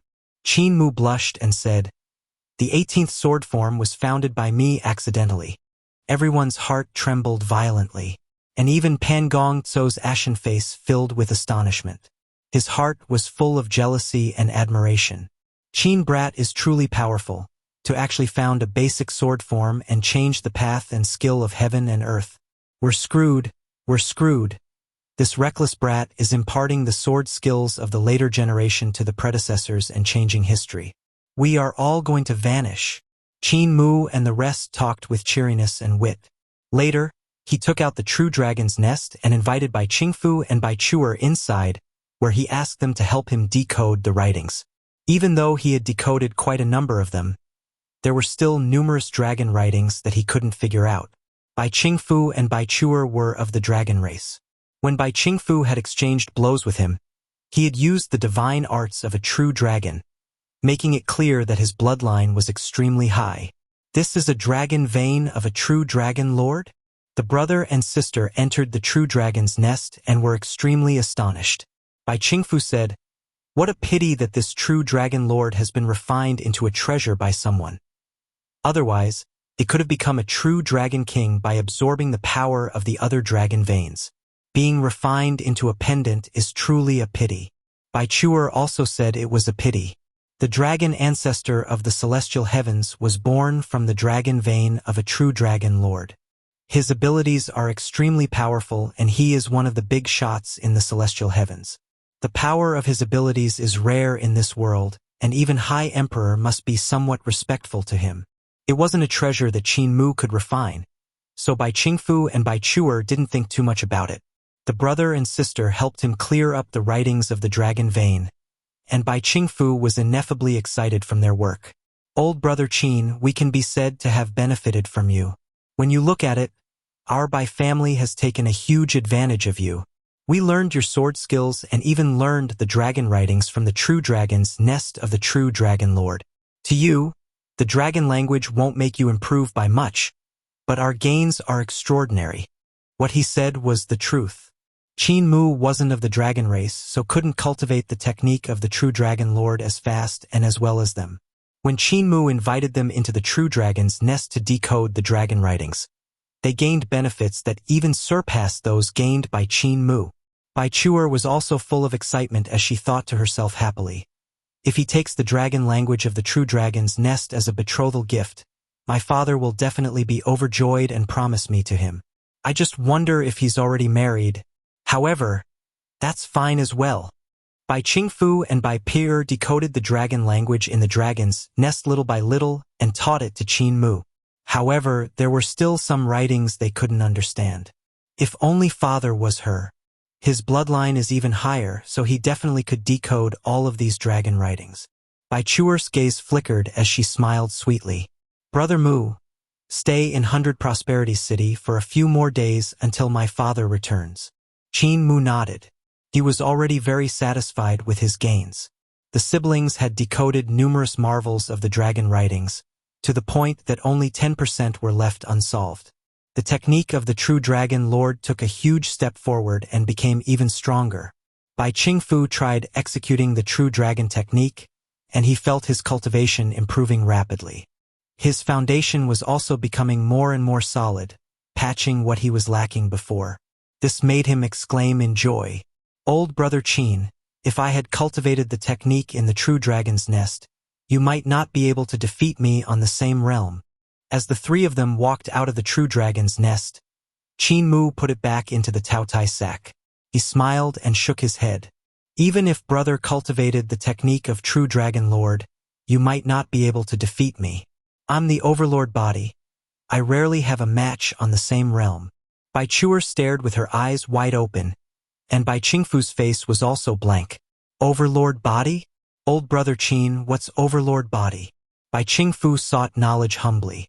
I've mostly moved around the areas surrounding 100 Prosperities City, only going to the celestial heavens a few times in the past where I heard true God seniors imparting their paths, so I don't know a lot of things. I'm clueless about this overlord body, so old brother Qin must have traveled wide to know this much. May I ask old brother Qin to teach me? Qin Mu was about to explain when he heard a loud laugh. Qingfu, an esteemed guest has come to your Bai family, so why didn't you inform us? Qingfu, I saw you getting beaten. Who told you to be cocky daily? Now you got walloped right in front of the whole city. Qin Mu looked toward the source of the voices and saw numerous young men and women walking over. They were all in high spirits and looked extraordinarily attractive. Bai Qingfu immediately said, They are the young experts of my 100 Prosperities City and are here to laugh at me. Old brother Qin, let me introduce them to you. He then did as he said. Once it was finished, he talked about how Qin Mu had founded the 18th sword form and how he was the overlord body. Everyone was extremely astonished. A youth stood up while blazing with fighting spirit and shouted loudly, Overlord body Qin, you said your overlord body is so powerful that can you suppress your peers and is invincible on the same realm, but I don't believe you. Please enlighten me. Qin Mu rose with a smile. I was also thinking of exchanging pointers with everyone here. The youth shook and transformed into a human with a bird's head. He soared into the sky while flapping golden wings. Qin Mu rose into the air as well, and the two of them exchanged blows in the sky. The audience watching below were dazzled and erupted in cheers. Just a moment later, the opposing youth's sword skill was broken and he fell down. Let me meet Overlord Body Qin. A young woman couldn't endure any longer and attacked. She was also of the dragon race, so the path she took was fierce and overbearing. She was proficient in spell divine arts of her kind, able to make divine arts explode with astonishing power between her fingers and palm. Qin Mu executed great educational heavenly devil scripture. With great overarching heavenly stars force, over 300 types of divine arts burst forth like a sky filled with stars, blowing the young woman back down. Superb divine art. Praises came from below, and another young man rushed into midair. After a few rounds of fighting, he was cut down by Qin Mu with a knife. Everyone went forward, but they were all defeated. Bai Chuer was really excited and asked softly, Sister-in-law, what do you think of him? Outstanding. Simply outstanding. Bai Qingfu's wife revealed a bitter smile and said softly, I'm starting to worry about you now. Bai Ker was also troubled and slightly worried. Overlord Body Qin is no doubt the overlord body. Bai Qingfu laughed loudly and invited Qin Mu to take a seat once again. He surveyed the surroundings and asked loudly, Do you guys feel like old brother Qin could fight his way up the celestial heavens and teach those arrogant talents a lesson? Everyone laughed in unison. Could. One of the young women smiled and said, I feel like Brother Qin's techniques and divine arts are literally an era ahead. They are truly strange and wonderful as well as thought-provoking. It is as though countless possibilities could be created from old Brother Qin's paths, skills, and divine arts, evolving those of our High Emperor era to their extremes. The other people all nodded and smiled. We also have this kind of feeling. Bai Qingfu then suggested, Old Brother Qin, after the Battle of Fomalhaut ends, let's go to the celestial heavens together and wreck all of those arrogant fellows. Everyone, do you agree? Yes. The laughter of everyone rushed into the sky.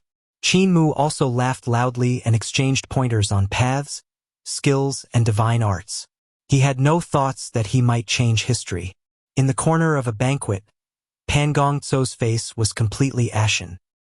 He looked at the dragon Qilin who had eaten his fill and the chest hiding in the darkness. He thought to himself, how is this just changing history? This is clearly stabbing a few holes in it.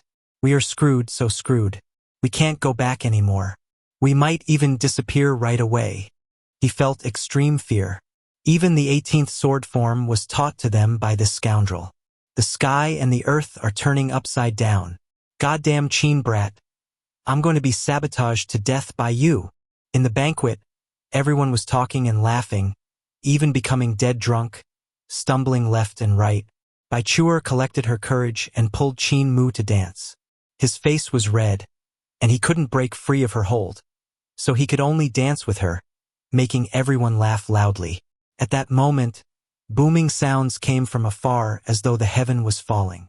Among the loud noise, darkness and air currents surged forward and bombarded 100 Prosperity City, causing it to shake violently. Tales of Hurting Gods. Chapter 489. Human lives are greater than heaven.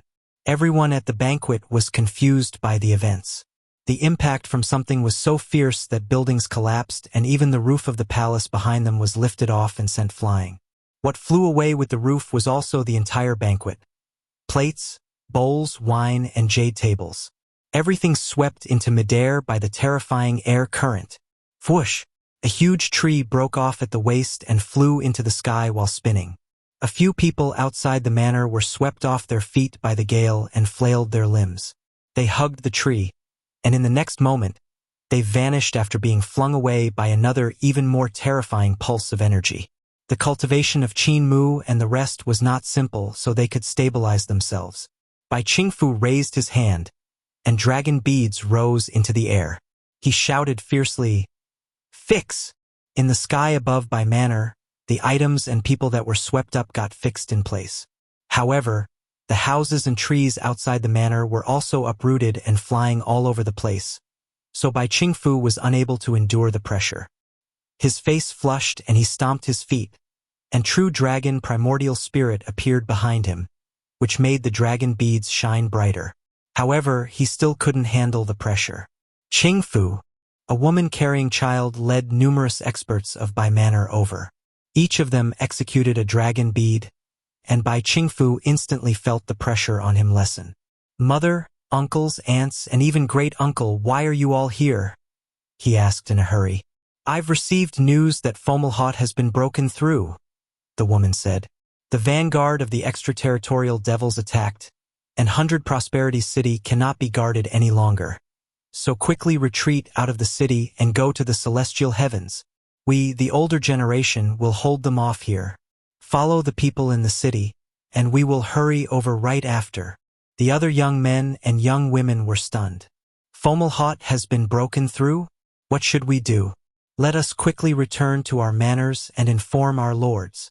"No need for that," the woman shouted at the flustered people to keep them under control. She stuffed the little boy into Bai Chuer's arms and took out another dragon bead for her while shouting sternly, "Your elders have already been informed, so there's no need for you guys to waste time on that. Leave the city immediately and go to the celestial heavens. There's no need to pack anything. Go immediately. The dragon god bead in Chuer's hands can assist you guys in repelling the darkness." Bai Qingfu understood the severity of the matter and immediately looked at Qin Mu. "Old brother Qin, follow us too." Qin Mu's heart stirred slightly, and the chest stood up. Pan Gong Tso immediately jumped onto it. The dragon Qilin was full of energy, and he jumped onto the chest as well. They sprinted straight to the back door. When they reached there, they heard a quaking boom as a god that was guarding the southern gates got blown high into the air in their direction. After he was blasted away, a bull-headed giant that had chains coiled around his body appeared outside the city. His huge body was even taller than the city towers. He pulled along the chains with a black iron ball the size of a mountain at their end. He sent it toward the fallen god. Qin Mu's blood ran cold. If the black iron ball came for that god, it would definitely land near them, so how would they survive? At that moment, melodious roars of dragons came from Bai Manor as the woman from before and the experts of Bai Manor showed their true forms. They transformed into huge dragons that soared into the air, welcoming the iron ball. At the same time, the other experts in 100 Prosperity City also rushed out to attack one after another. All of them hurried to the southern city gate. Tall and sturdy half-beast and half-human giants were bombarding the city walls, which fell with loud rumbles. Countless extraterritorial devils came flooding into the city and drowned building after building until charging into the resistance force. "Quickly go!" Qin Mu, Bai Qingfu, and the rest rushed to the northern city gate, which was already crowded with people fleeing for their lives. They created an impenetrable crowd. People were stepping on each other, with few making any headway. On the city tower, the god that was guarding the city transformed his magic power into a huge hand, grabbing people trying to squeeze through to send them out. While doing that, he shouted out loudly, "Stand in the light outside the city. Do not walk out of the light." Qin Mu and the rest flew out of the city and saw quite a number of people rush into the darkness while shouting among themselves. All of them turned into skeletons, their flesh gone. The god had shifted tens of thousands of people, yet there were still countless people flooding over to the northern city gates, wailing incessantly. In the meantime, the army of the extraterritorial devils had already slaughtered their way over. That god gritted his teeth and flew out of the city. "All gather around me. I'll bring you to the celestial heavens. Follow me. The strong shall stay at the back to fight off the extraterritorial devils." As for the people who were still rushing through the city, he couldn't take them into consideration anymore. He could only protect those already out. Qin Mu and the rest landed on the ground. Bai Qingfu immediately led everyone after the god into the darkness, but Pan Gongzhou stopped them. He shouted angrily, "Everyone, come back. If you want to live, don't follow that god." Bai Qingfu was stunned and looked at this person that had no legs. While carrying a child in one hand, Bai Chuer raised the dragon bead as light with the other. She asked in puzzlement, "Why shouldn't we follow him?" The child began to cry, and her sister-in-law took it to console.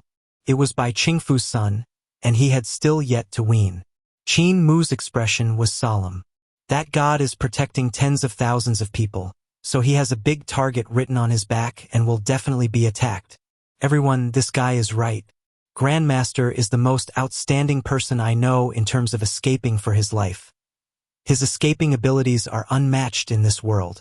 Grandmaster, you have the most experience, so tell us where to go. Which way is the celestial heavens? Pan Gongzhou asked in a hurry. Bai Qingfu raised his hand and pointed to the west of Fomalhaut. Pan Gongzhou then immediately said, "We'll go east, quickly." The god had already brought the people far into the darkness. Because there was light around Qin Mu and the rest, 100 people had also gathered around them, and there were still more being attracted by the light. "Go quickly. Kill all those that will lag behind," Pan Gongzhou said ruthlessly. "How can we kill our own people?" Everyone was furious. Bai Chuer also stopped and prepared to bring more people. Cold sweat rolled down Pan Gongzhou's forehead as he shouted, "Does everyone wish to die here? Do you still want to live? If you're soft-hearted, all of you can forget about escaping alive." The extraterritorial devils rushed out of the northern city gates and toward the escapees, slaughtering every single one of them. Bai Qingfu gritted his teeth and said, "No need to wait for others. Let's go." They rushed into the darkness with the chest giving off a faint glow.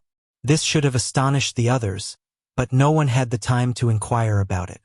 Behind them, the extraterritorial devils were like sharks that had smelt the scent of blood. They pursued after them, so Bai Qingfu and the rest had to cover their retreat, fighting and falling back at the same time. "Our speed is too slow while bringing along these burdens." Pan Gongzhou gritted his teeth and looked fiercely at the people of 100 Prosperity's city around them. An evil grin came onto his face. "It's also a waste for these scums to live, so why don't we just kill them all? Only then can we have the possibility of escaping." "Cult Master Qin, you also agree with me, right?" Qin Mu looked at Bai Chuer and said solemnly, "Chuer, give your dragon god bead to them. I can bring you guys out with the help of my chest if you want a chance to survive. Otherwise, we are really going to be dragged down by these people."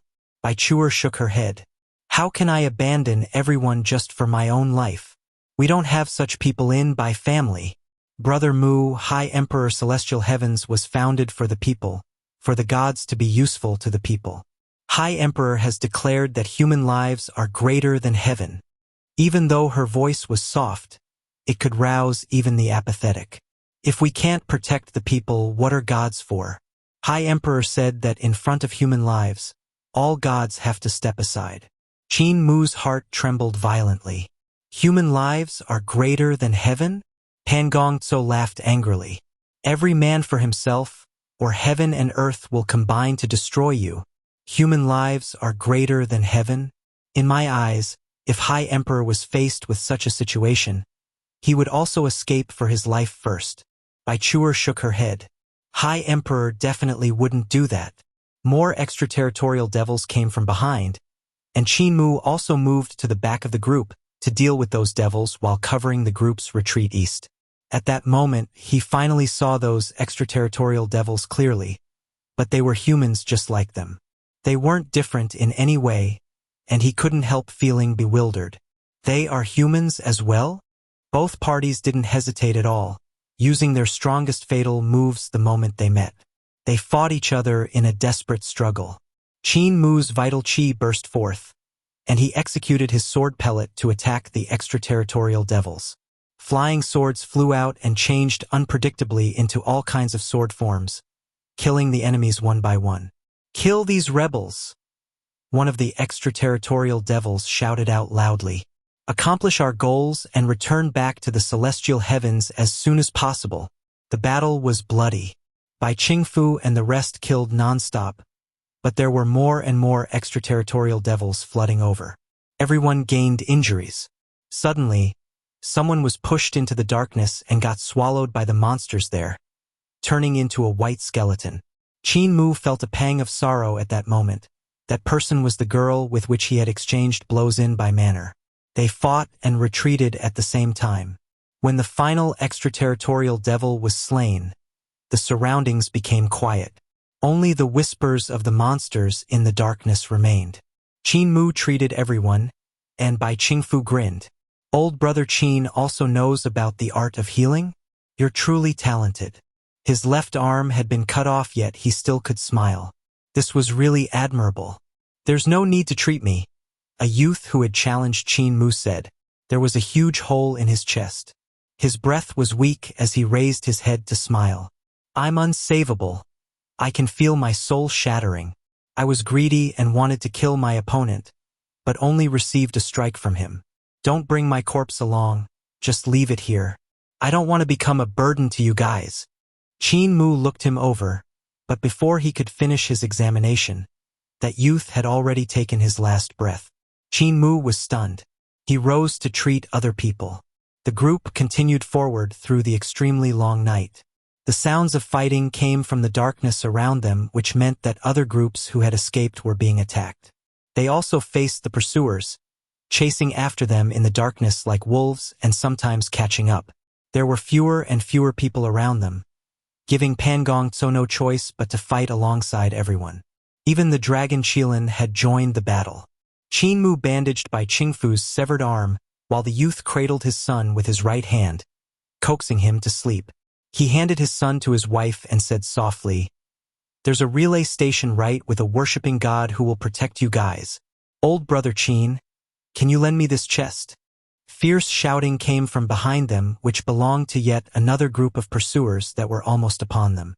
"Let me go with you." "No need."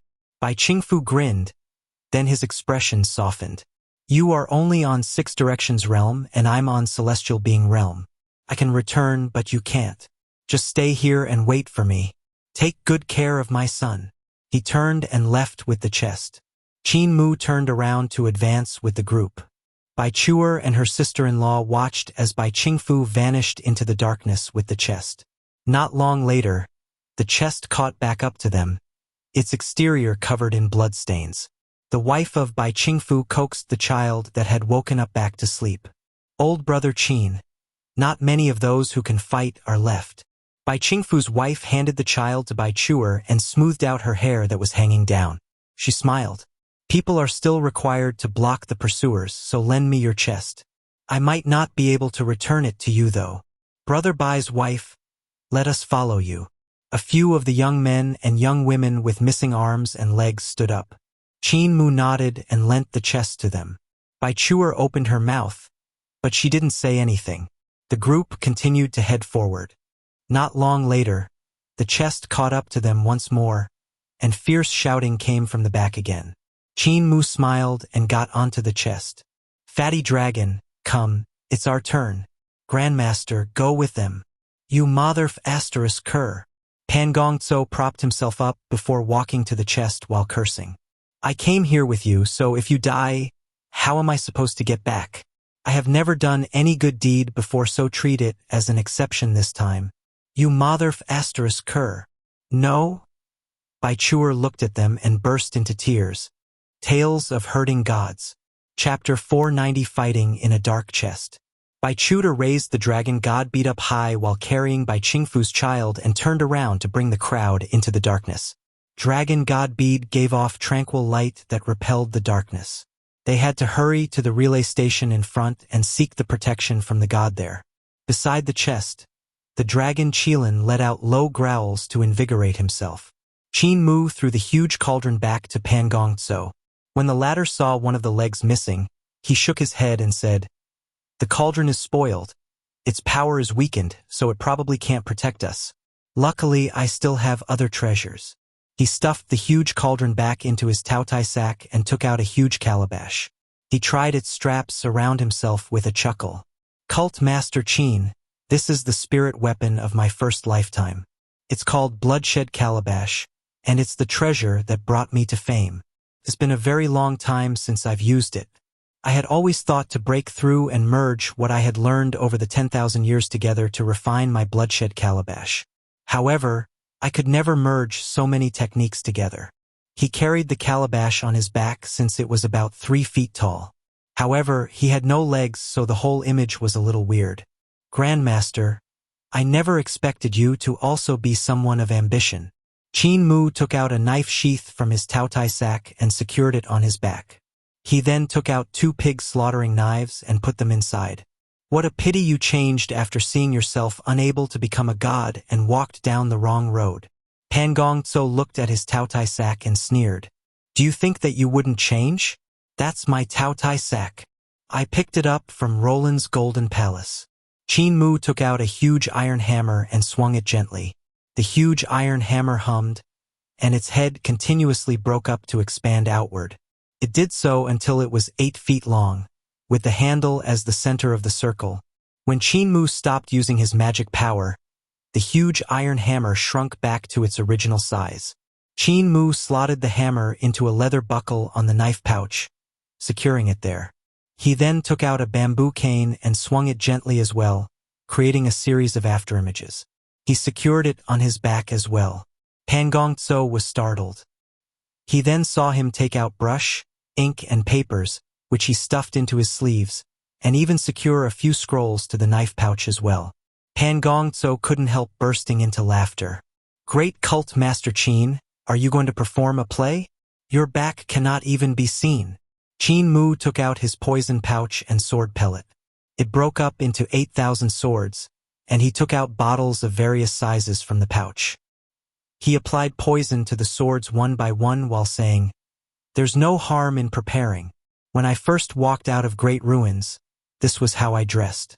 Even though it looks crude, it's practical. When I gained status, I stopped looking this crude. However, since this is a life and death struggle, it's naturally best to be as basic as possible." Upon hearing his words, Pan Gongzhou took out 7 flags from his taotai sack and inserted them into the ground behind him. He then took out a bronze mirror with a strap which he wrapped around the left arm. It looked like a shield. He then took out a set of flying daggers and hung them on the inside of his shirt on both sides. Qin Mu was stunned. Pan Gongzhou then took out a few sword cases and setting them beside his legs. There was also the most common weapon used on the prairie, knife pellets. However, Pan Gongzhou's knife pellets were extraordinary. Their quality far surpassed what the strong practitioners on the prairie used. He also took out a Taiji plate and a Buddha shrine with a small Buddha. He then took out a thick pillar with glowing rune markings and erected it beside himself.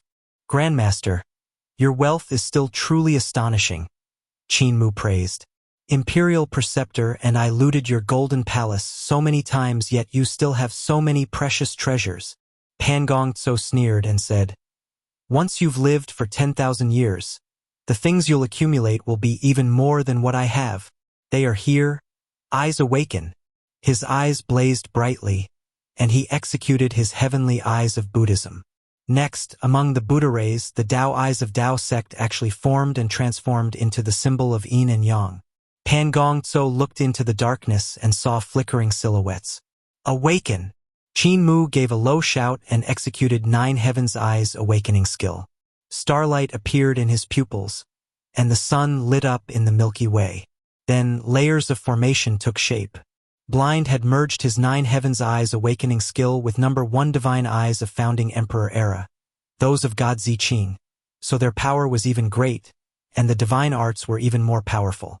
However, this kind of divine eyes exhausted much more magic power, so Qin Mu could only barely open bright Heaven's Eyes, with a total of 5 heavens. Because of that, he still mainly used Cinnabar Heaven's Eyes. The darkness in front of them was too dense, however, and Cinnabar Heaven's Eyes couldn't see far, so he executed Bright Heaven's Eyes. The dragon Qilin opened his eyes wide to look around, but he couldn't see anything. Cult Master, what do you see? Pan Gongtso couldn't see too far either.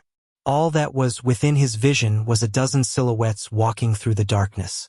Cult Master, there are over a dozen of them, right? Qin Mu looked straight at the darkness and nodded with a smile. There's only over a dozen of divine arts practitioners, don't worry. Pan Gongtso let out a sigh of relief and laughed loudly. I really thought I would die like Bai Qingfu and his wife like a bunch of scum. I'm not that noble. Seems like following Cult Master Qin is a lucky sign. I won't die now. The dragon Qilin also burst into laughter. Cult Master always turns misfortune into a blessing. Xing En's chest also started opening and closing its cover, laughing in its own way. Qin Mu also smiled and stretched his hand out to point. The chest split apart and fell to the ground. Xing En's chest used materials like the skins and bones of Taotai.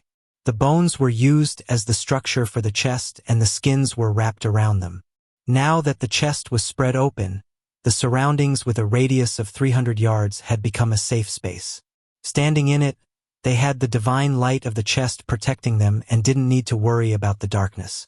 Pan Gongtso placed all his treasures properly while the dragon Qilin looked at the frames of the chest in fear. All kinds of body parts hung on the frames, and when Qin Mu wasn't looking, Pan Gongtso sneakily hung his poisoned leg before grabbing 2 good ones which he stuffed into his Taotai sack. Qin Mu pretended not to see anything and just looked ahead. With his bright Heaven's Eyes, he saw an army of hundreds of extraterritorial devils behind the dozen silhouettes. They stood quietly there with a tall silhouette riding a large, sturdy, strange beast in the lead. He was looking at the divine arts practitioners sent forward to scout. Those divine arts practitioners were only to test their abilities. Qin Mu kept what he had seen to himself and took in a deep breath. His sword pellet slid out of his sleeves and rolled silently to the border of the chest. There, it dug into the dirt and went underground. Fine flying swords spread out within a radius of 300 yards. Now! Qin Mu shouted out, and the 2 pig slaughtering knives came out of their sheath as he grabbed them. At the same time, over a dozen divine arts practitioners rushed over, and the dragon Qilin opened his mouth to roar. Blazing true fire transformed into a flaming pillar which blasted forward. When it exploded, the silhouettes avoided and went to attack the dragon Qilin. He moved his head, and the flaming pillar swept in all directions. One of the men pressed his hands down, and the ground was supposed to rise up. However, under the chest suppression, it couldn't be lifted at all. Another person used knife lights with incredibly great knife skills. They swirled frantically around the flaming pillar and sliced it apart. Qin Mu then grabbed his knives and rushed to that person. The divine arts practitioner was also strong, so he knew life and death was only an instant away when a battle technique practitioner closed in on him. He could only see the other person's knife skills and footwork. The 2 of them moved and swirled rapidly like spinning tops. In the sudden rise and fall of the knife lights, the outcome was decided. Wonderful knife skills. The person's head flew up and landed in the darkness mid-praise. While his corpse collapsed, Qin Mu got struck by the palm of another divine arts practitioner's on his chest.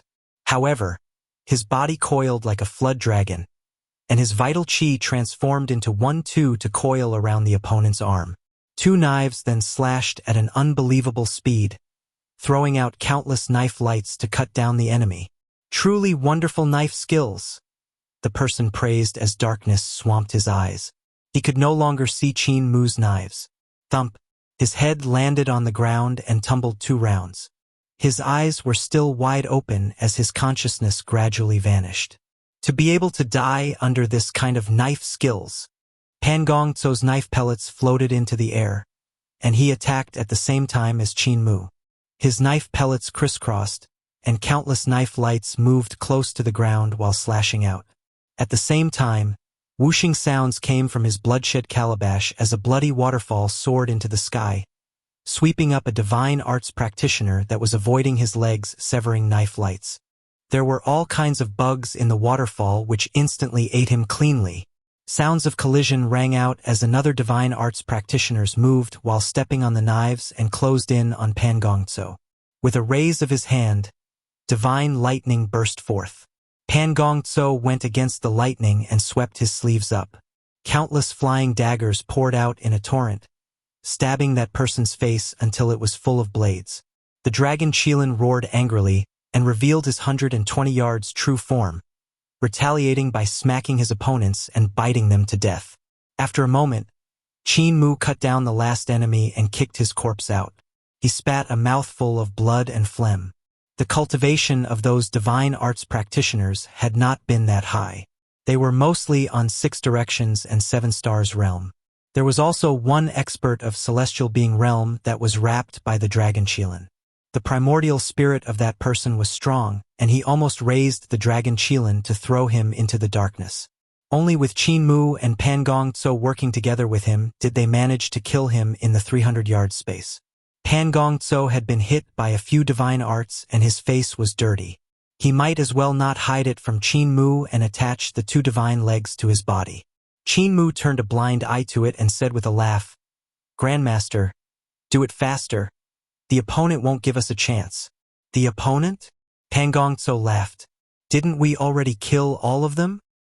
He raised his head to look into the darkness and couldn't help becoming stunned when he saw black silhouettes rushing over through the darkness. He hurriedly turned in preparation to run, but darkness was behind them, so he didn't move. "No way out." Pan Gongzuo turned his head back and cried out loudly, "Cult Master Qin, there's no way out. I was screwed by you." Qin Mu went to stand in the center of the space and sheathed his 2 knives. With a thump, a sun jade eye landed beside him and he shouted, "Cross the border and you'll die."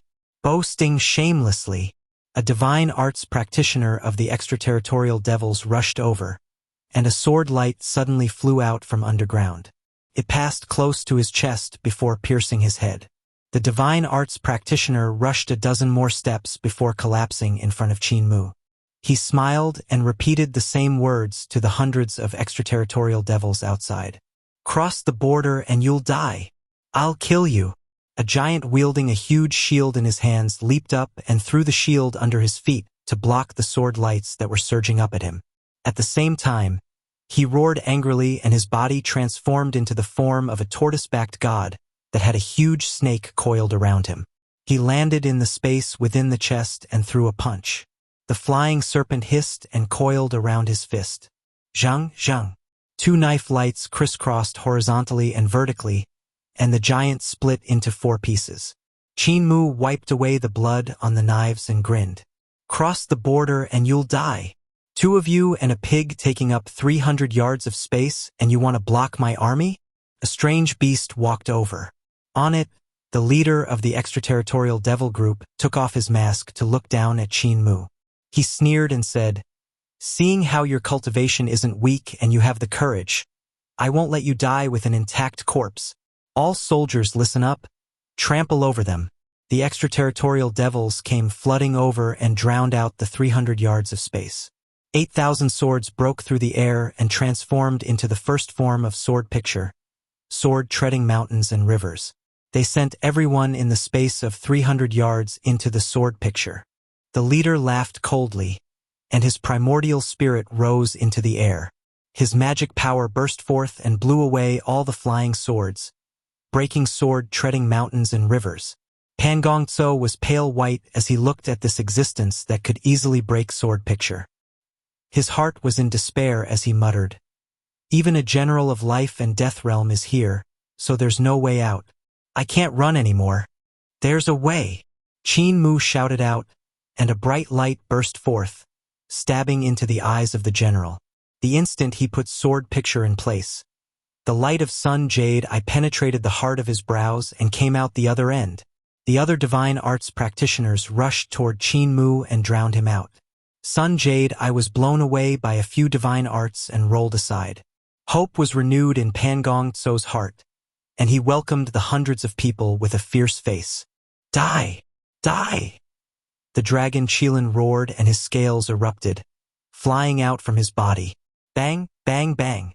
The 300 yards of space quickly folded and closed up. Several hundred extraterritorial devils were packed into the box along with Pangong Tso, Qin Mu, and the dragon Qilin. In the darkness, the chest gave off a faint glow while inside it was incomparably black darkness. There was no light at all. Loud strikes rang out inside the chest as something kept on hitting each other. Terrifying sounds of battle came from the chest. Knives were slicing flesh and divine arts exploding. Fresh blood kept leaking out from the chest. After a long while, the chest finally became peaceful again. Bang! A bloody hand pushed open the chest, and a head popped out. Its owner wanted to climb out.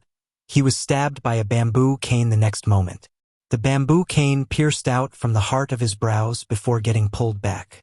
The chest spat the corpse out. The peace returned once again. After a moment, dull sounds rang out. The chest opened up again and threw more corpses out. When fighting in a black world, whoever is blind will win. In the chest, Qin Mu stood with his bamboo cane in complete darkness. My master was just that, a blind man.